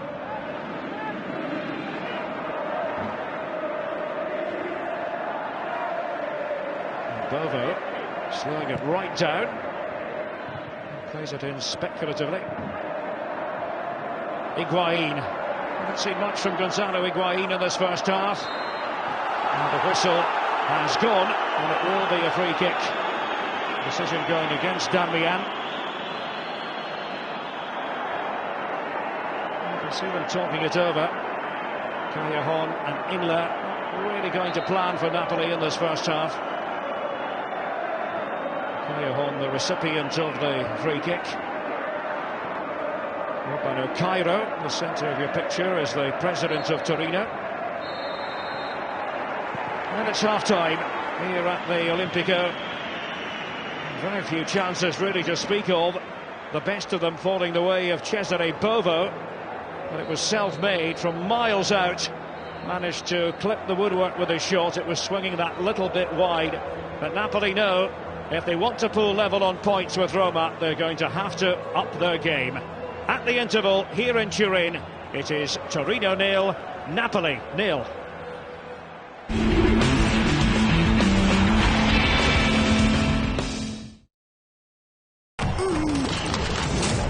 Sponsored by Bet365. Lady Brassick's the brains behind the operation, and trawled through all those comparison for car insurance, but came up trumps by going direct to Aviva. We call her Lady Geek now, don't we, Hickson? 5-star car insurance from just £192, direct from Aviva. Fate threw everything at the Bacardi family. The fire of 1880 couldn't stop us.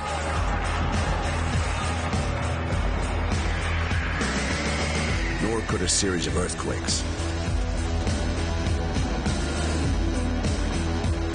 Through Prohibition in the 1920s.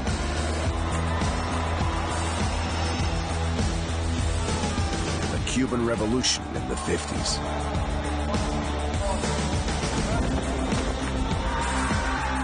And in the 60s, exile from our home country.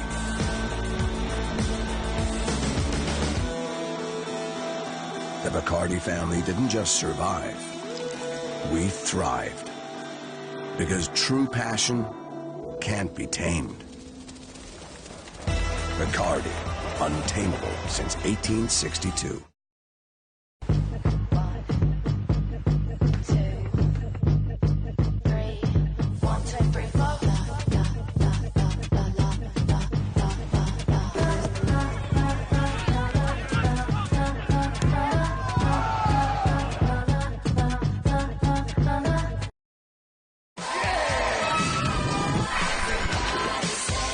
Get this year's Sport Relief kit. In store now at Sainsbury's. Let's go, I've got to go to a meeting. Why, Daddy? Well, someone's got to pay for this house. And toys. But Sarah's daddy does his continence course from home. But I can't. Mine are important. More important than me. Don't be silly, darling. Mummy says you love going to work more than you love her. Did Mummy say that to you? No, to Uncle Mike. Make time for the ones you love with instant contract-free conference calling from Powwow Now. Hey, who's Uncle Mike? Morning, Victor. Morning, girls. Hello, darling. Morris. Victor! Give us a nod on the nags, my son. I want to splosh some dosh and make me some moolah. For the last time, if you want our best racing odds, just go on to betvictor.com. This is good, Victor. Uh-oh. For 6 places on the Grand National, talk to Victor.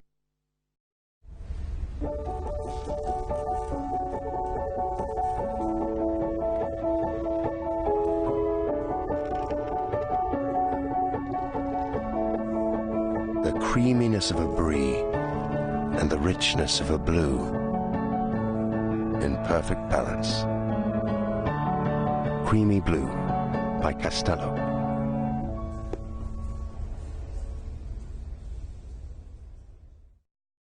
Inside every small business owner, there's a top dog. He's the reason you like to be the boss. The Great Dane amongst Chihuahuas. He puts the dog in Dogmatic. That's why a business loan from Everline has him super pumped. It's a way of borrowing that puts you in control. You can apply for as much as £50,000 for up to a year and even pay it back early with no extra fees. That dog is inspirational. Everline.com. Credit at your command. Here you go, sir. Great, thanks.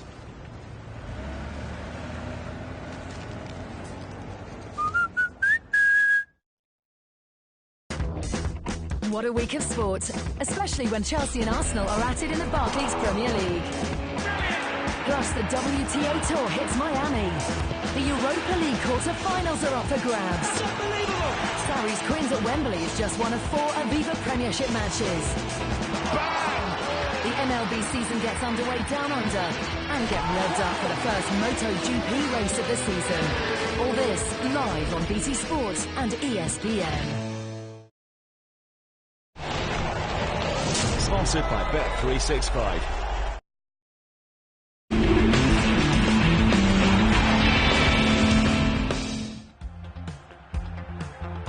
Half-time here in Turin, and it's 0-0 between Torino and Napoli. Don't forget, Fiorentina against Juventus, the all-Italian Europa League tie to be resolved on Thursday from 6, 1-1 at the first time of asking. And then on the Thursday from 8, also BT Sport 1, the Battle of Seville Part 2, and my goodness, Betis have given themselves a wonderful opportunity with a 2-0 lead from the first match.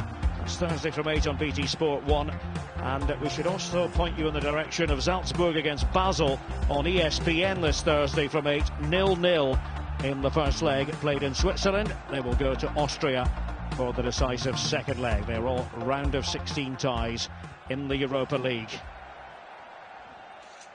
Let's have a look at what happened to Juventus, the leaders in Serie A yesterday, and they certainly left it late at the Marassi against Genoa. But when you leave it late, it's pretty handy to have Andrea Pirlo in your side, and that was a Pirlo special. The only goal of the contest, just when it looked as though it might finish 0-0, up stepped the maestro, and 3 more points for the old lady of Italian football.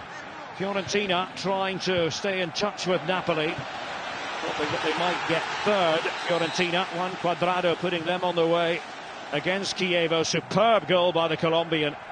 Really one of the most entertaining players in the top flight of Italian football. He plays the game with a smile on his face. Cuadrado it was, cutting it back. Took a little reflection on its way to Alessandro Matri, who said, "Thank you very much." 2-0 to Fiorentina against the Flying Donkeys.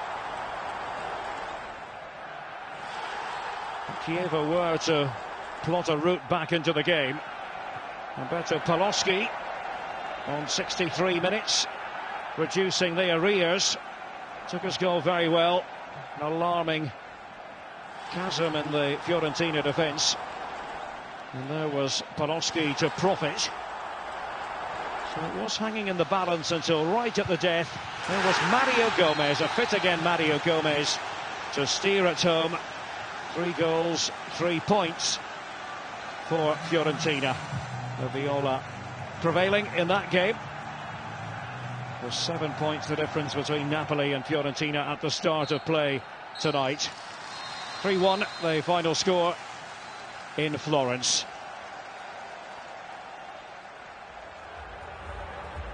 Now, if you weren't with us for the first half of this match, let's have a look at the key moments. There's Torino 0, Napoli 0. Riccardo Meggiorini in the Torino side. No Alessio Cerci, no Ciro Immobile. So Meggiorini, the 28-year-old, trying to make his presence felt. Wasn't all that difficult for Pepe Reina. Napoli didn't really have too many opportunities in the first half. Callejon tried to play this one across the face of goal. Higuain wasn't really close to the ball when all was said and done. Fine run by Callejon, but no end product. And Padelli between the posts for Torino. Hasn't had too much to think about. Different story for Pepe Reina here. As Cesare Bovo steadied himself, he wasn't picked up, he wasn't closed down. And a sizzling shot off the woodwork. Just had it swinging away, Bovo, as he took aim. Not really known for his goal-scoring exploits. This was an effort from Gökhan Inler for Napoli from a long way out. But I think you get the picture, don't you? If we're showing you efforts like that from Napoli, they were not on their game in front of goal. So can do better, the verdict, as far as Napoli are concerned. Look at all the results from the weekend. Good win for Inter as they try to lift themselves up the table. An action-packed Milan-Parma game. And things going awry for Clarence Seedorf now, although he has been told his job is safe. Heard that before somewhere.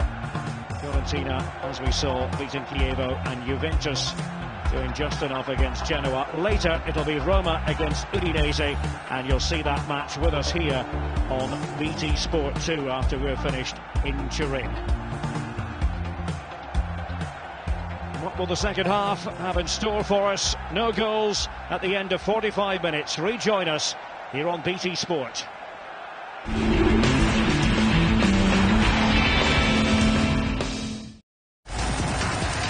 Sponsored by Bet365.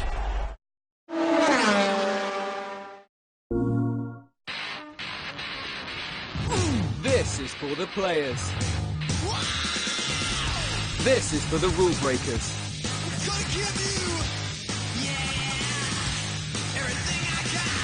This is for the next gen renegades.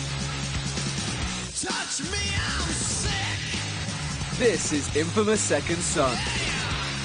Only on PS4. Touch me, I'm sick. Searching for a car can be such a carfuffle.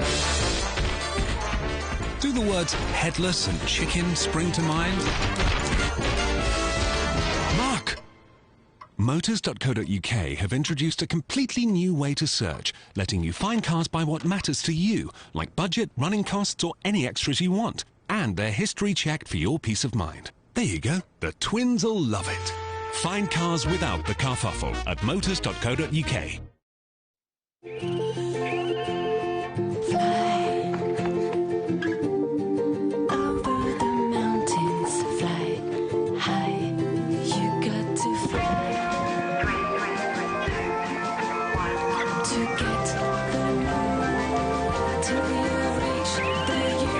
Buy the award-winning new Seat Leon and get full LED headlights, navigation system and DAB digital radio free of charge. Seat.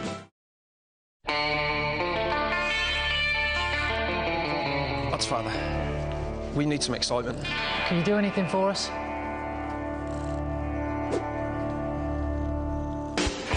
Introducing the new improved Ladbrokes app that takes you straight to the heart of the action with a free bet of up to £50. Download the new app now. Ladbrokes, game on. lots of guys, hair loss can be a real worry. The Belgravia Centre can help. Visit belgraviacentre.com, specialising in nothing but hair loss. Success. It lives down your street. It lives in your house. It's all around your success. Back of the garage, on top of the cupboard, under the bed success. It's banging success. Clanging success. Whirring, stirring, purring success. It's success. It's every shape and size success. And on Gumtree, you'll find yours.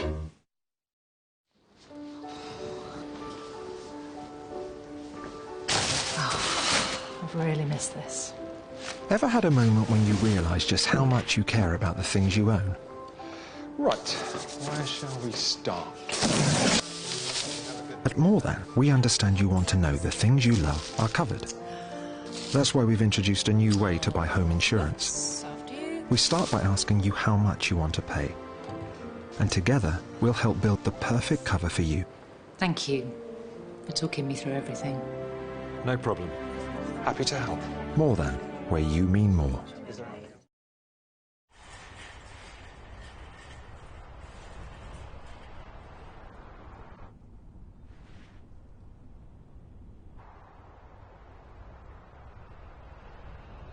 Like getting your money's worth?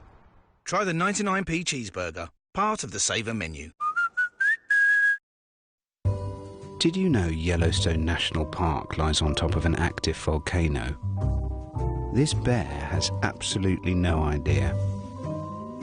Book your flight and hotel together now and save up to 50% on trips to the USA with Expedia.co.uk. Atoll protected.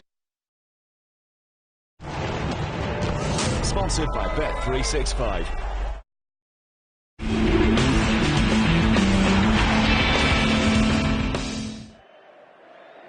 Back here in Turin, no goals between Torino and Napoli. Second half just about to get underway. Paucity of goal-scoring opportunities up to this point. Torino trying to arrest a poor run of form, 3 consecutive defeats. Things have been going better for Napoli on the domestic front. They desperately want 3 points to try to put a bit of pressure on Roma, who play later. You'll see that game, Roma against Udinese, here on BT Sport 2. No sign of any half-time substitutions.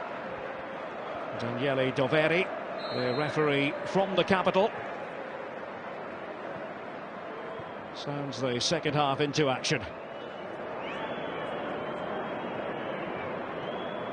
Cesare Prandelli, the coach of Italy, is here. I dare say he was a tad disappointed that Alessio Cerci and Ciro Immobile weren't in the initial 11 for Torino. Still time, though, for them to make an appearance.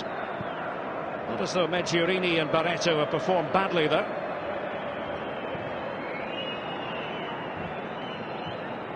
Cameo Glick using Emiliano Moretti.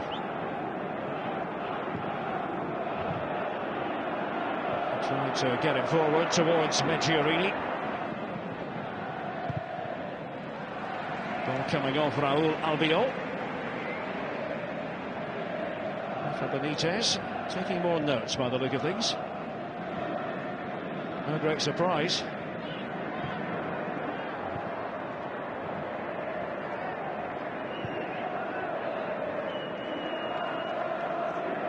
It's been a more than respectable season for Torino.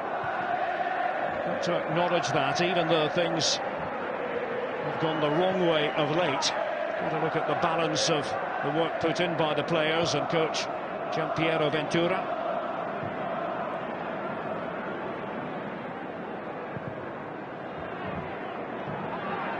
El Kaddouri did well. Senses that there might be an opening. Fielded by Reina. Omar El Kaddouri of a mind to do it on his own. It's maneuvered past Jorginho, who's struggled a bit.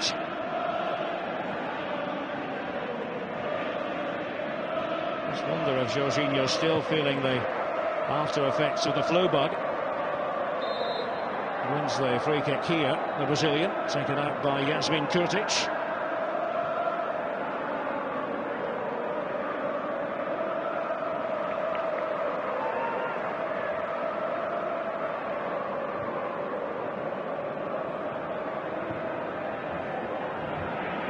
Here's Reveille.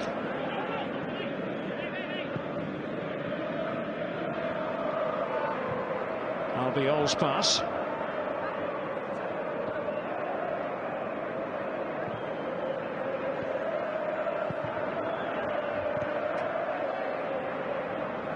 Off the head of Inler.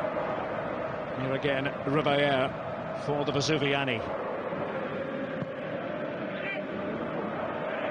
No attacking eruptions from Napoli.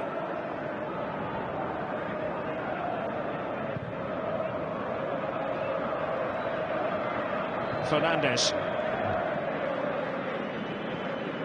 Reveille. Now Hamzik. Disappeared from the game for long stretches, Marek Hamzik. Once again, Torino seemed to have the measure of the situation. Fernandez. And now Raul Albiol. Reina came to meet him.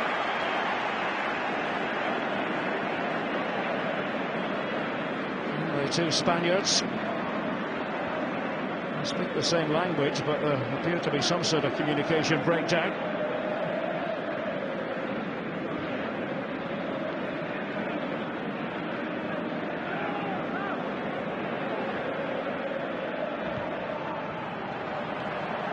That's all he felt he could do.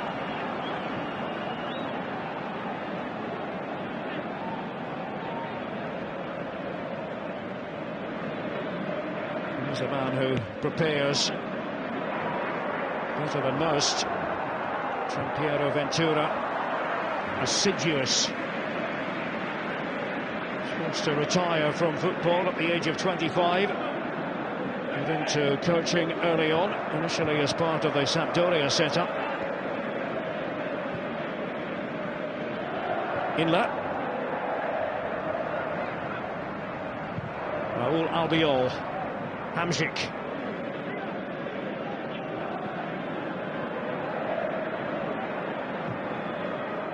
Can Napoli step things up in the second half?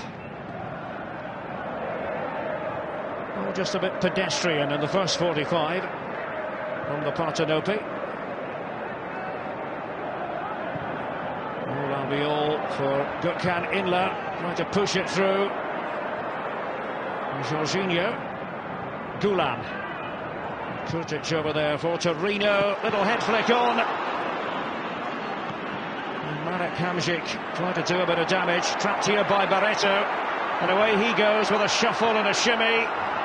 Wasn't the best of passes, though, to try to find Medjurini. And now it's Napoli's turn to go forward. Jorginho. Inler. Out to Callejon. Higuain waiting in the centre. Trying to make contact with the ball. And Glick just overseeing the situation. It was Glick closest of all to Gonzalo Higuain. That was earlier. Darmian called upon.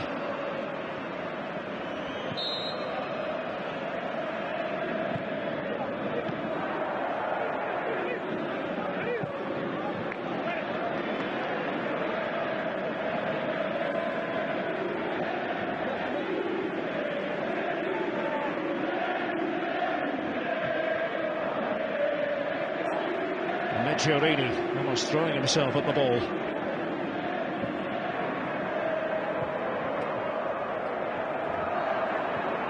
Wouldn't land at the feet of Higuain. There's Callejon. Just pulling up Callejon. I thought he might be okay. A strange one. Mertens. And, oh, it's a sizzling shot by Higuain. Padelli able to react, preserving the stalemate here in Turin. It's been a quiet night by the high standards of Gonzalo Higuain, but bursting into life just then. Martins. Now to grab hold of it again is Padelli. This was Higuain. Padelli was able to foil the Argentinian.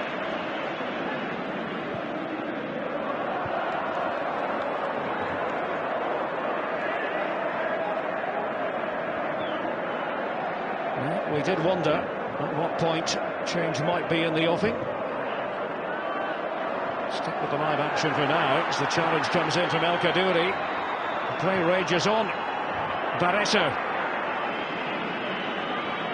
Natural dribbler. Barreto. Lovely ball. Meggiorini. So unfortunate.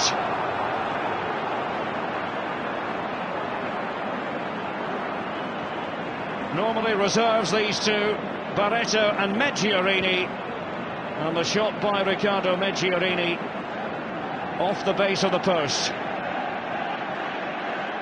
Twice now in this game, Torino have been denied by the woodwork.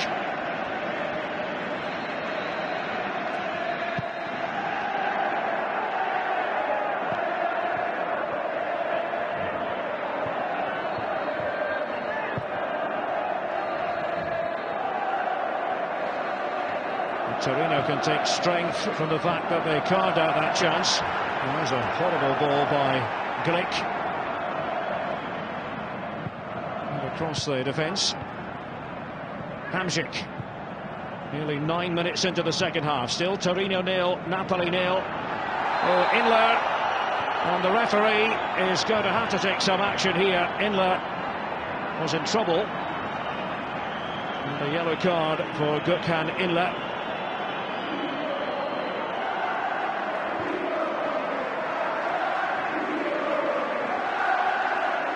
Meggiorini completely taken out.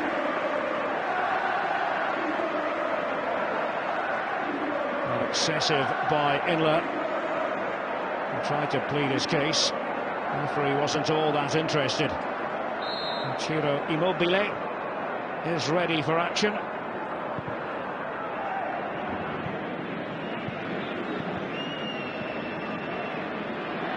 Damian cutting in. Oh, that one took off. And Pepe Reina between the posts for Napoli. Had to make sure that he did everything right.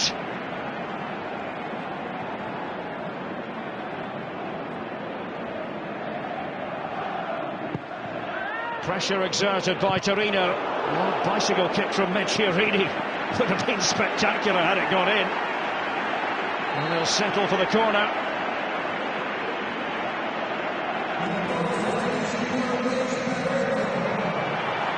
It will be substitution time.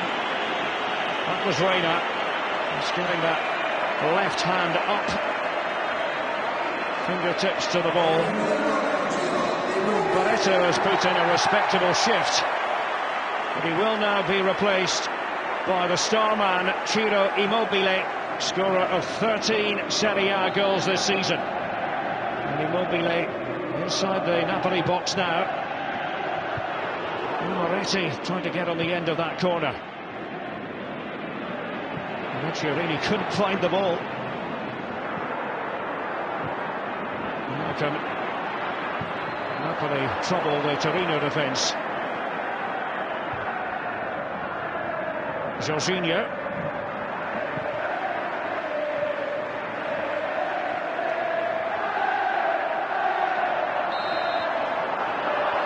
And it will be a free kick. It's gone Jorginho's way.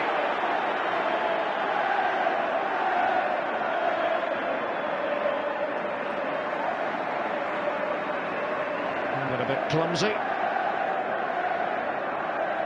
Damian to begin with.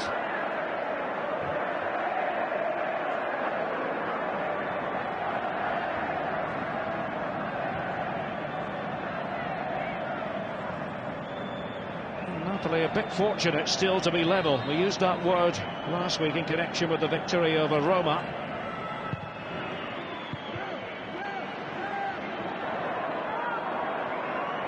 Pereira.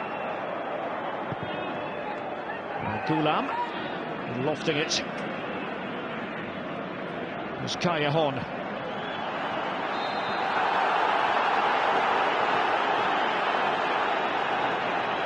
The challenge put in. Gianluca Vuotto is the assistant referee on the near side. He's very close to that incident. Matteo Darmian. We have Immobile on the pitch. Will Alessio Cerci be joining him?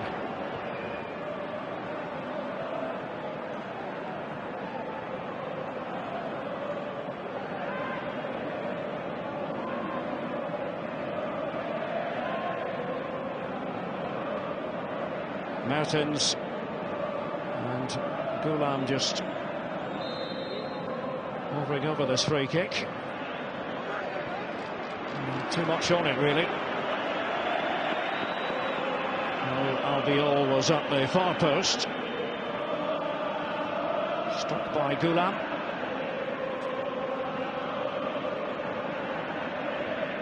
Glick was the player with Albiol, the two central defenders together. 26 years of age, Kamil Glick. He served his team well this season, the Polish international.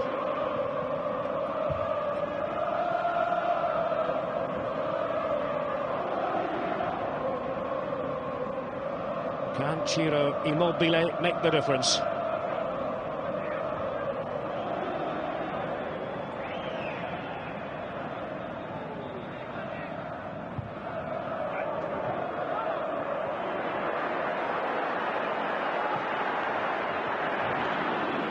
Kaduri's pass. He ought to be a bit concerned. For Benitez, assisted by Fabio Pecchia.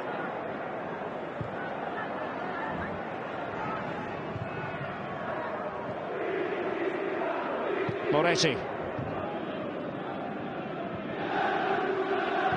Kaduri and Revaillère. Back with Fernandez. A concession of a throw. So move towards the hour mark. Torino have been the livelier side. The opening 15 minutes of this second half.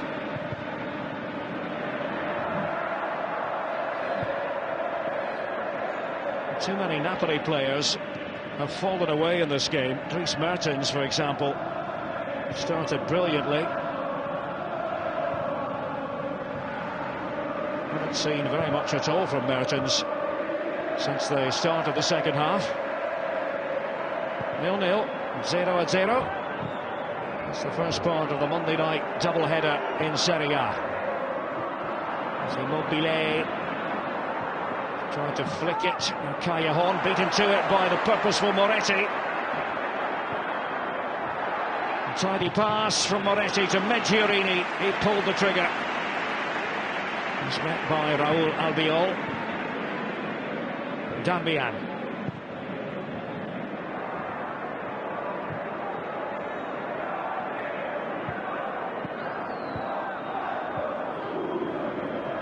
Cesare Bovo. Across the defence to Moretti. Like Rafa Benitez, of course, Moretti has Valencia in his past.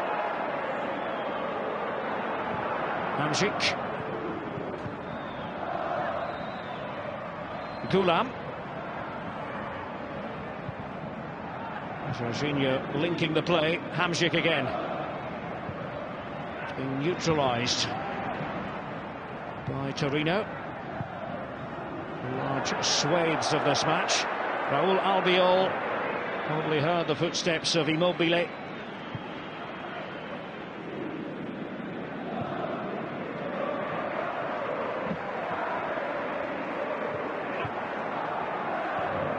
Reminder about the European Football Show this Sunday from 6:30 with James Richardson and the team. It's on BT Sport 1. It will be the lead-in to Lazio against AC Milan.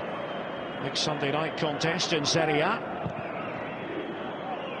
Don't forget about the BT Sport app as well, btsport.com, for all your viewing needs.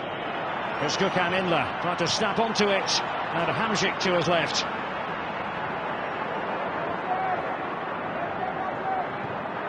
It's been a steely performance by Torino. It was given away needlessly that time by Tatsidis. Here's Kurtic.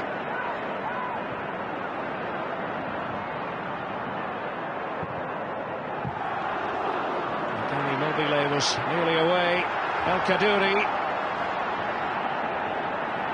Looked as though El Kaddouri had been sent flying.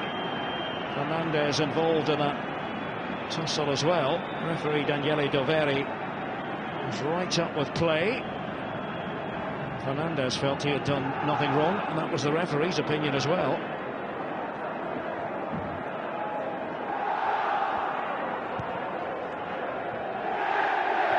Hamsik.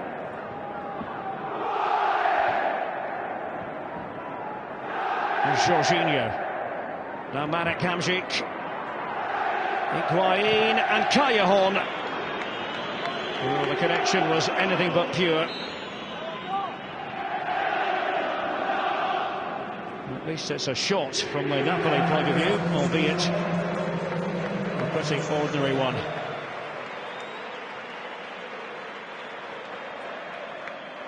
Substitution time. On has come Valon Berami for Gökhan Inler.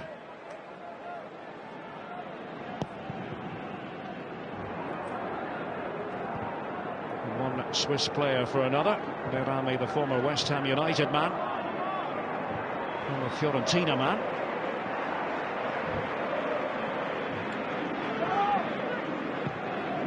Jorginho. It's a bit too obvious. It's well read by Moretti. And Immobile wanted it back from Meggiorini. And Mertens dovetailing with Higuain. Mertens, down he goes! Cameo Glick just outside the box. And a yellow card as well as the ensuing free kick. Well, that was more like it from the Napoli point of view. I think under the circumstances, you know, Glick will consider that a yellow card well worth taking. So there was danger in the air. Mertens on the run. The infringement clearly outside the box, even though Mertens landed in it.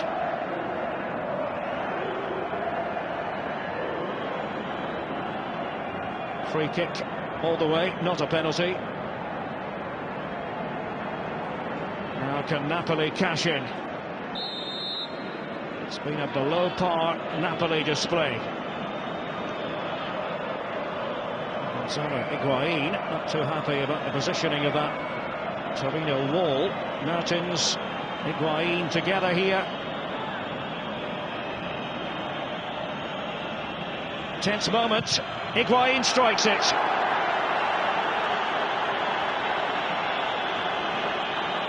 Well, cheers from the Torino supporters. A few jeers as well, and he lost his footing, Higuain, just as he tried to fire it towards goal. One of those nights, so far anyway.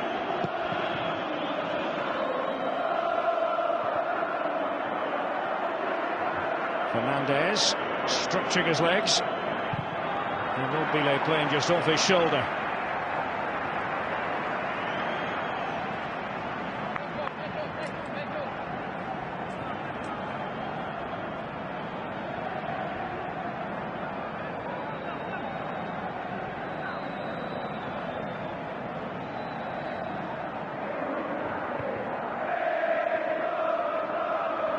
El Kaddouri.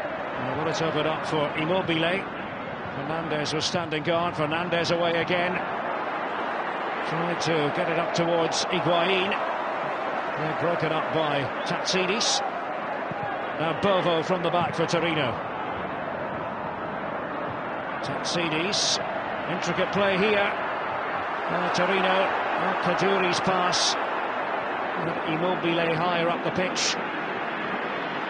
Here is Ciro Immobile. To get back, Meggiorini on the ground as that was developing. Wide of the mark, off the boots of Ciro Immobile. And he was scored 13 times in Serie A this season. It was Albiol who put in the challenge on Meggiorini.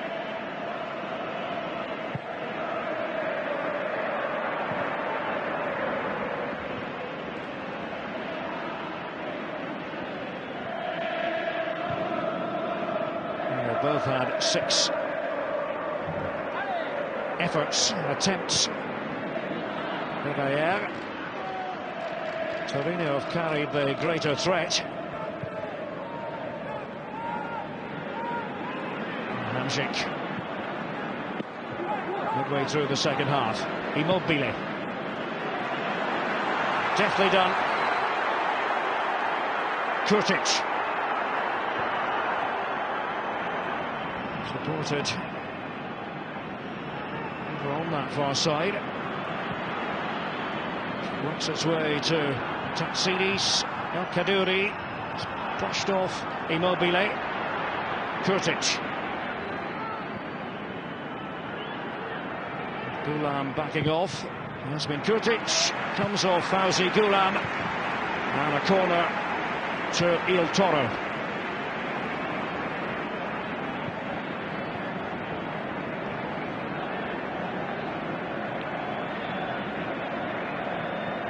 And now it's going to be Alessio Cerci time.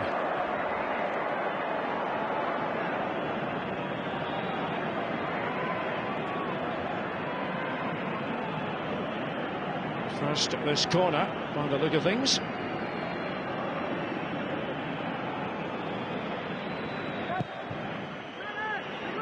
Over the head of Glick. Too strong for Immobile too.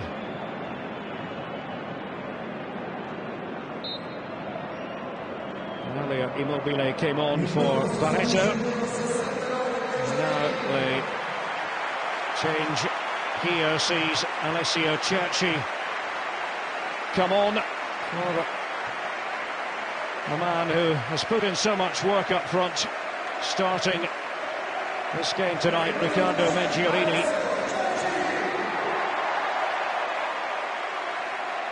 They're delighted to have Cerci on the pitch. Has been linked with a possible move to AC Milan. Cerci, who started his career at Roma. The two of them together can be explosive, Cerci and Immobile. Cerci has made himself available for the pass from El Kaduri. Gobbled up by Reina.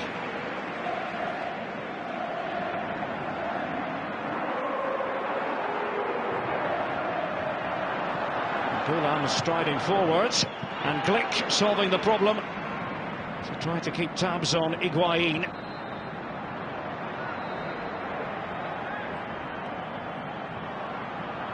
Here is Gonzalo Higuain. Martins giving it to him.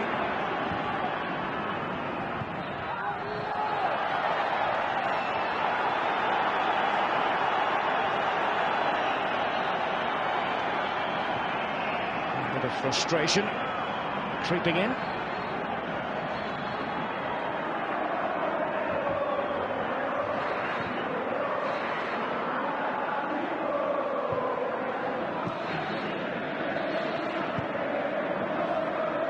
Enrique is at the ready for Napoli.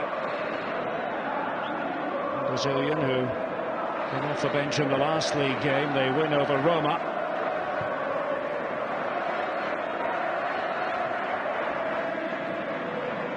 Here's Berami. Came off the heel of Callejon. Immobile. Still has it. Fernandez desperately trying to scramble back.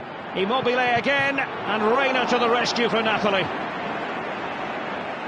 And that was all down to Ciro Immobile. Now Higuain.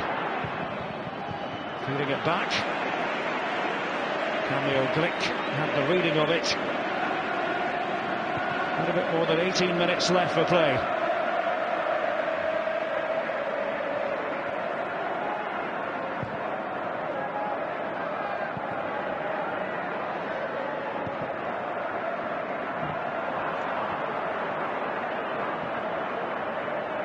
If you enjoy your... Hang on. Another possibility here, and it's Immobile. Oh, he squandered the chance. Ciro Immobile. And we've come to expect an awful lot better. It all happened in a blink of an eye. What on earth was Behrami thinking about? Kurtic steering it back for Immobile, and it's a wild, wild finish. Will that haunt Torino this evening? It's looked so lively since coming on too.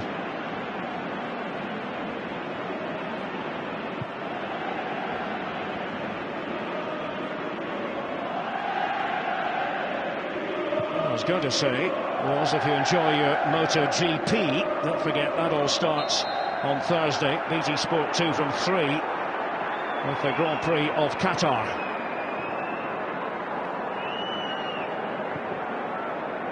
Anthony Vevaer has been replaced by Enrique. And here he is, the Brazilian. Behrami. Fernandez. Callejon chipping it through. Easy meet for Padelli.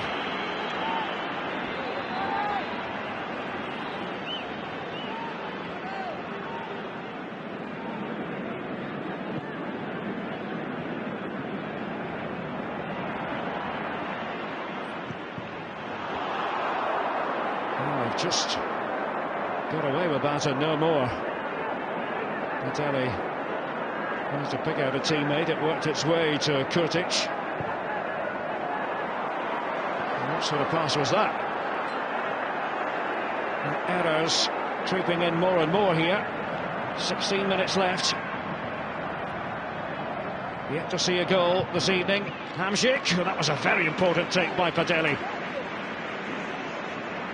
Had to get it cleanly and succeeded.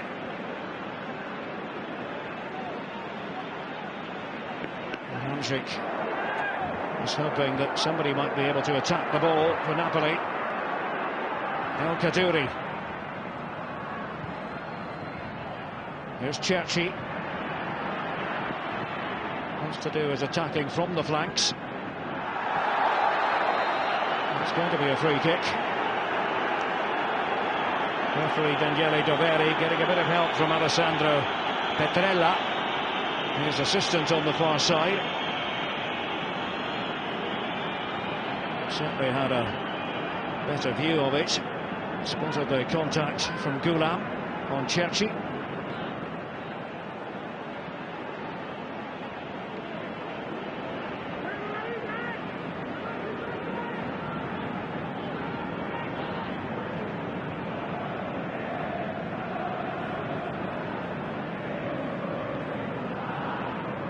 Tatsidis, Moretti, Glick, all in there.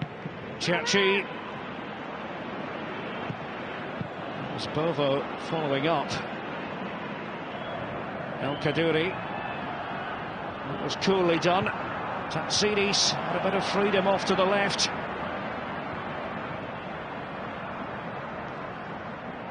The pass there by Higuain.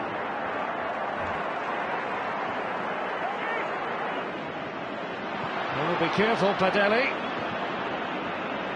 And Glick succeeded in finding Darmian. Torino motoring.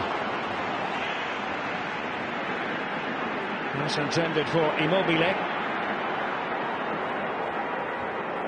Migien Basha is going to come on. Next stoppage in play. Hamsik for Napoli. Higuain. It's away by Bovo, not decisively. Martins trying to create the angle for the shot. Goulam and Bovo decisively away.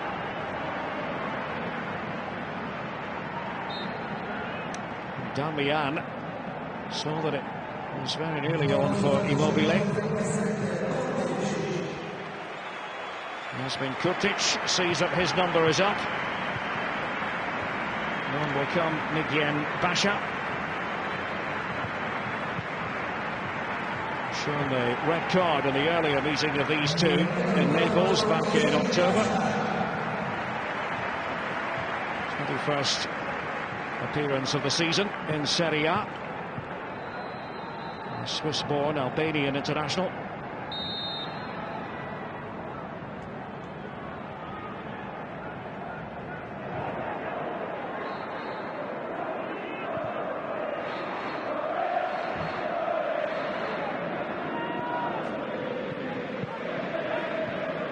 Berami.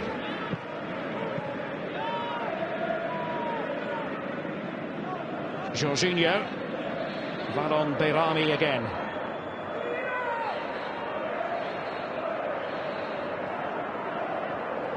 Hamsik was behind him.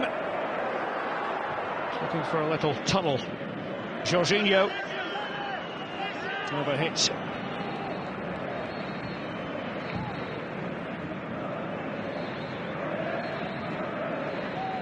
Just haven't fired in the final third, Napoli, this evening. And there's going to come Lorenzo Insigne, a 22-year-old.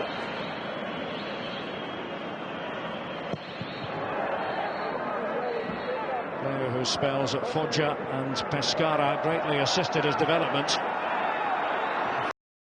There was no transgression, apparently. Berami, now Jorginho.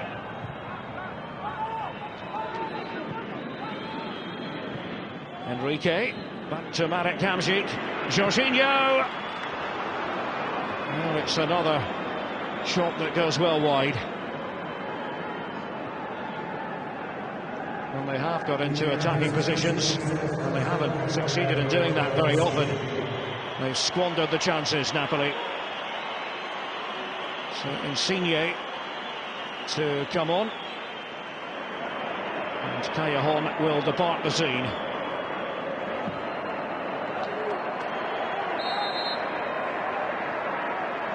Lorenzo Insigne's younger brother Roberto, now on loan at Perugia.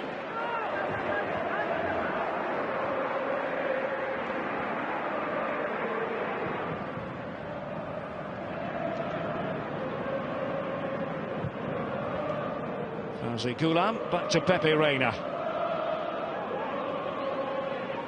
Well, clean sheets are important, but wins are more important when you're trying to finish second in the table.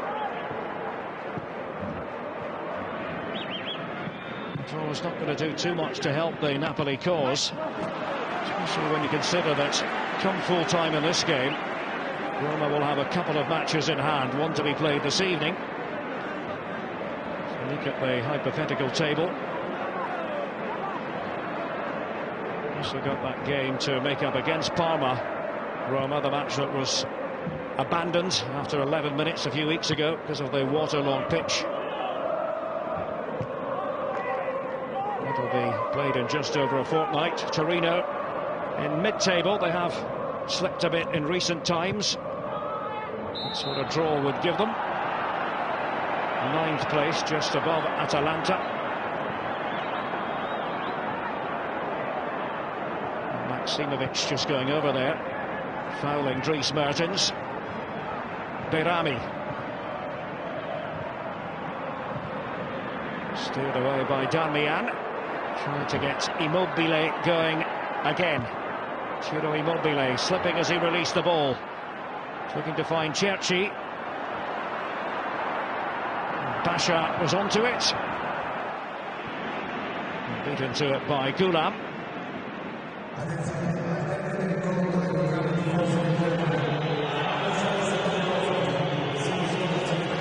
And don't forget, you will be able to see Roma against Udinese in its entirety. It's simple, just stay with us here on BT Sport 2.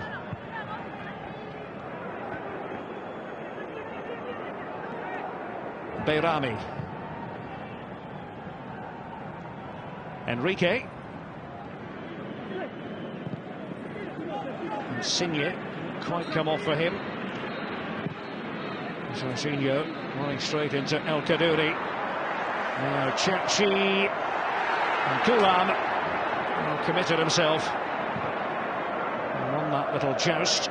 Here is Fauzi Gulam. It was late in the game against Roma last week that Gulam set up, turned out to be the winner for Callejon. Basha, the substitute for Torino. Just couldn't make up his mind. Cerci running at Raul Albiol. Cerci will tell you that his path was obstructed. Albiol will say that Cerci simply ran into him. He'll be the judge. And there was quite a bit more from Albiol. One further review. Cerci had the clear intent to try to veer away on the outside. But no joy for Cerci and Gianpiero Ventura. Here's Immobile, and it goes back to Reina. Came off Fernandez. Jorginho.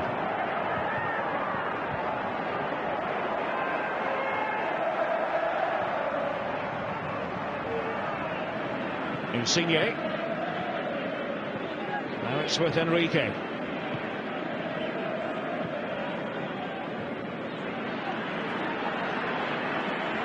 Basha for Torino. I wonder if Torino might miss the bite that Vicente Vives usually gives them in midfield. Well, back through suspension. Berami and Insigne went for the same ball. Looked like a bit of a mix-up, but they foul by Panayotis Tatsidis here.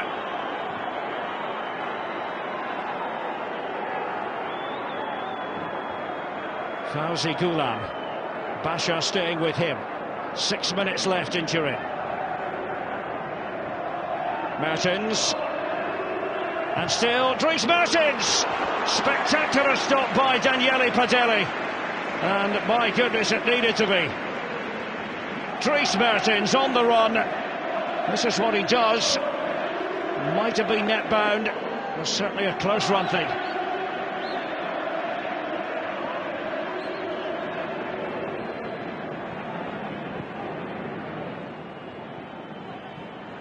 Insigne, zigzagging run, now Jorginho in a tightly packed penalty area, he goes down. Mertens, they were all queuing up, but Kamil Glik managing to get his head to the ball for Torino. And there it was, off the head of Glik. Fernandez wanted to nod it towards goal. Darmian has gone to ground. As Napoli trying to take advantage of the situation. Padelli again forced into urgent action.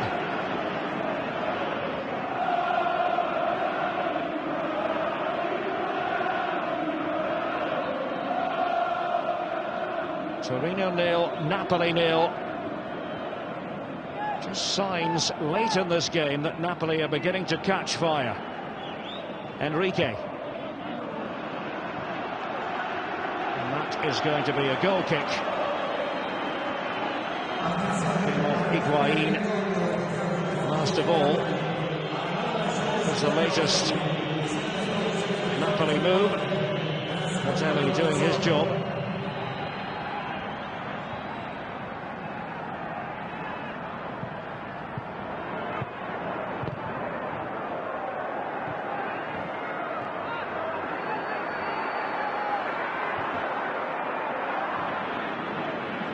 Darmian couldn't quite get there.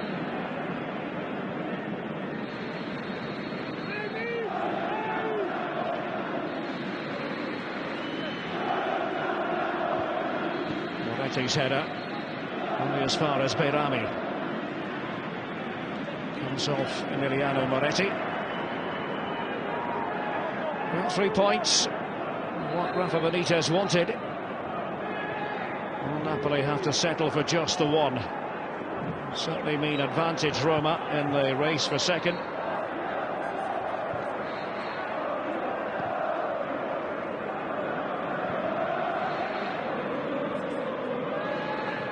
Dries Mertens trying to get into his rhythm.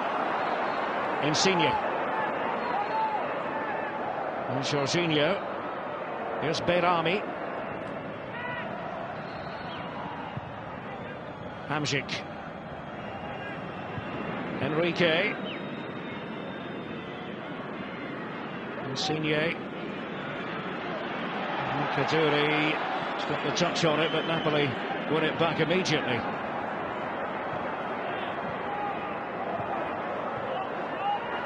It's Hamsik almost showing too much of the ball to Tatsidis. Just about even Steven in terms of possession. Mertens. Bovo and Maksimovic back there defending. Mertens. Not on the target. Well, 0-0 here in Turin. Is that going to be the way it ends?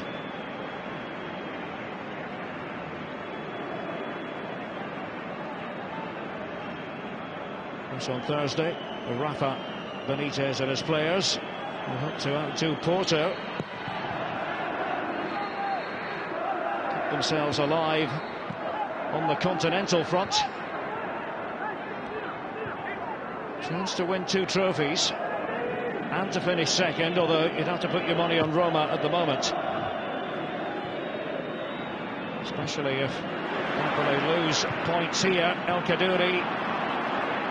Beirami had positioned himself just in front of the defence. Here is Hamsik. Over the top. Glick together with Higuain. Play continues and Gonzalo Higuain has scored for Napoli in the final minute of normal time. I think the Torino players were expecting to hear the referee's whistle. Joy for the travelling band of Napoli supporters. No complaints from Torino. Who else? Gonzalo Higuain. With that moment of opportunism, Kamil Glick was sure he had been fouled. Was there a push there? Maybe a tap on the back. Did Glick make more of it than was necessary? Higuain didn't much bother about what was happening around him. Totally single-minded and beating Padelli. And how important could that goal be in the final analysis?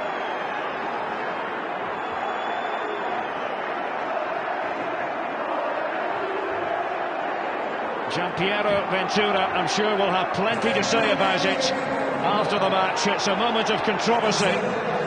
In truth, we wondered if a goal was going to come. It didn't look that way. But it has arrived for Napoli from Gonzalo Higuain. He's 14th in Serie A. It's a sore one for Torino, who are now staring in the face a 4th successive defeat without scoring a goal.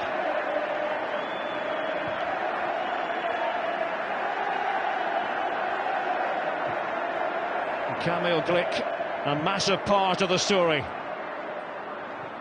Immobile. Glick has it again. And Behrami, not the challenge, the referee deciding to let the play flow. Immobile. And now Daniele Doveri steps in.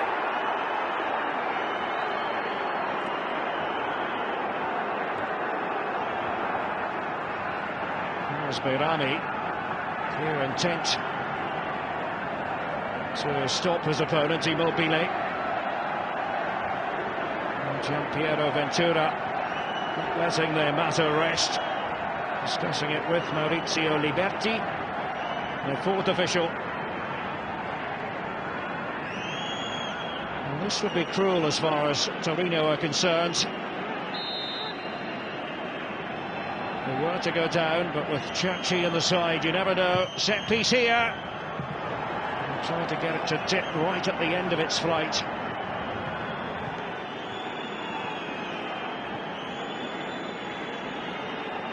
Alessio Cerci, not quite good enough. And they can't believe it. Gianpiero Ventura. I'm sure that would have been the reaction of Torino supporters everywhere watching this.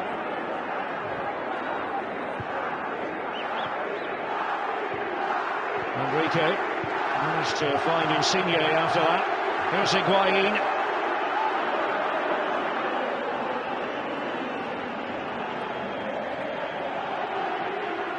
Trying to hem it in near the corner flag. Well, mission accomplished by Higuain. He's carved a corner out of it. Rafa Benitez and his players are nearly there. The shades of last week against Roma, outplayed for long stretches of the game. And it looks as though it's going to be another 1-0 win for the Vesuviani. Napoli have done it. Better late than never. Gonzalo Higuain with a controversial winner. Napoli know full well that fortune favoured them this evening.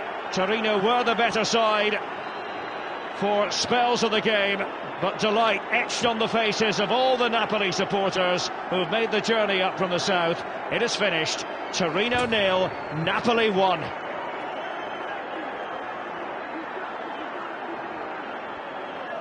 Well, good to see Gianpiero Ventura shaking the hands of the officials. But let's have a look at the highlights from the second half. El Kaddouri here for Torino. There wasn't really any power behind the shot. Torino, remember, starting the game without Cerci, without Immobile. They were to come on. El Kaddouri on loan from Napoli. Gonzalo Higuain had a quiet night, really. Did score the winning goal. It's Callejon on the right. Higuain waiting, trying to glance that one on. Padelli having to be alert to the danger.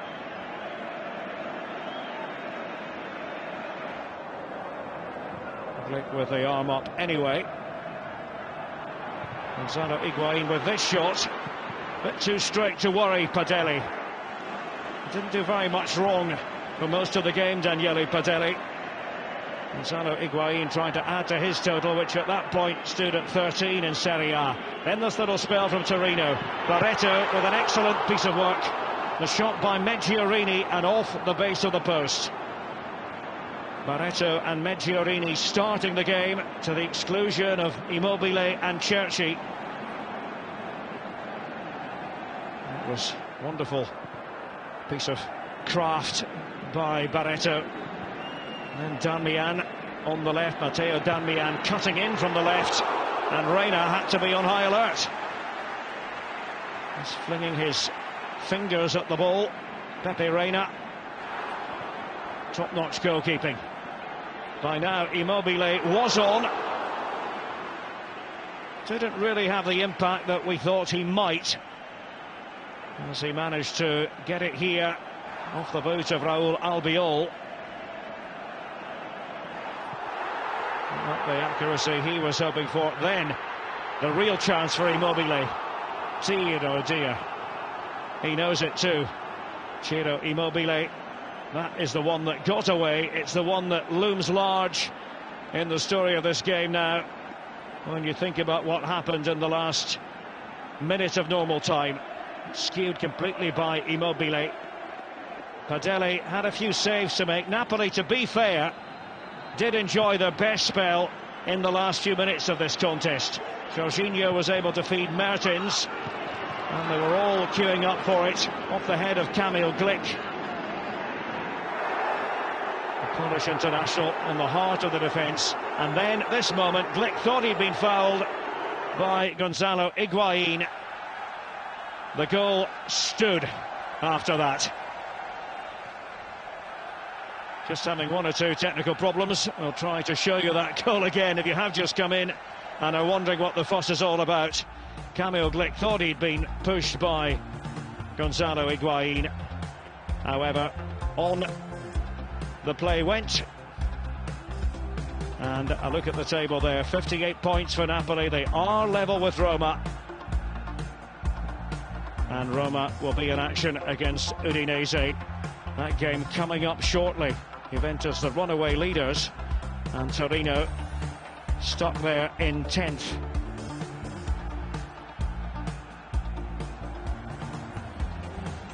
So that's the end of the story here in Turin tonight. It has finished on a controversial note. The goal by Gonzalo Higuain, but Napoli on 58 points. They have defeated Torino by 1-0.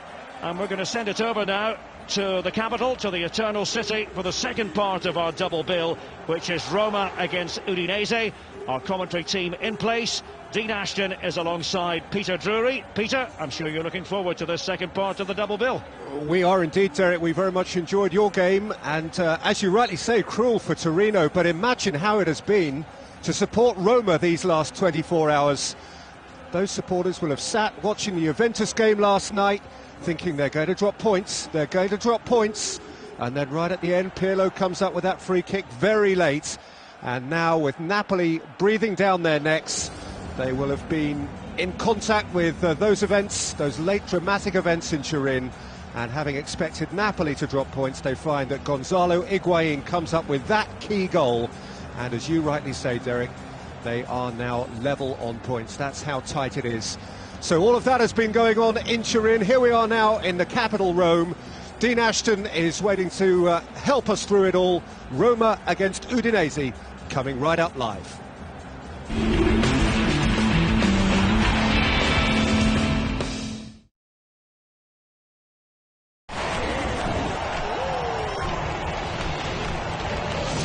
Sponsored by Bet365.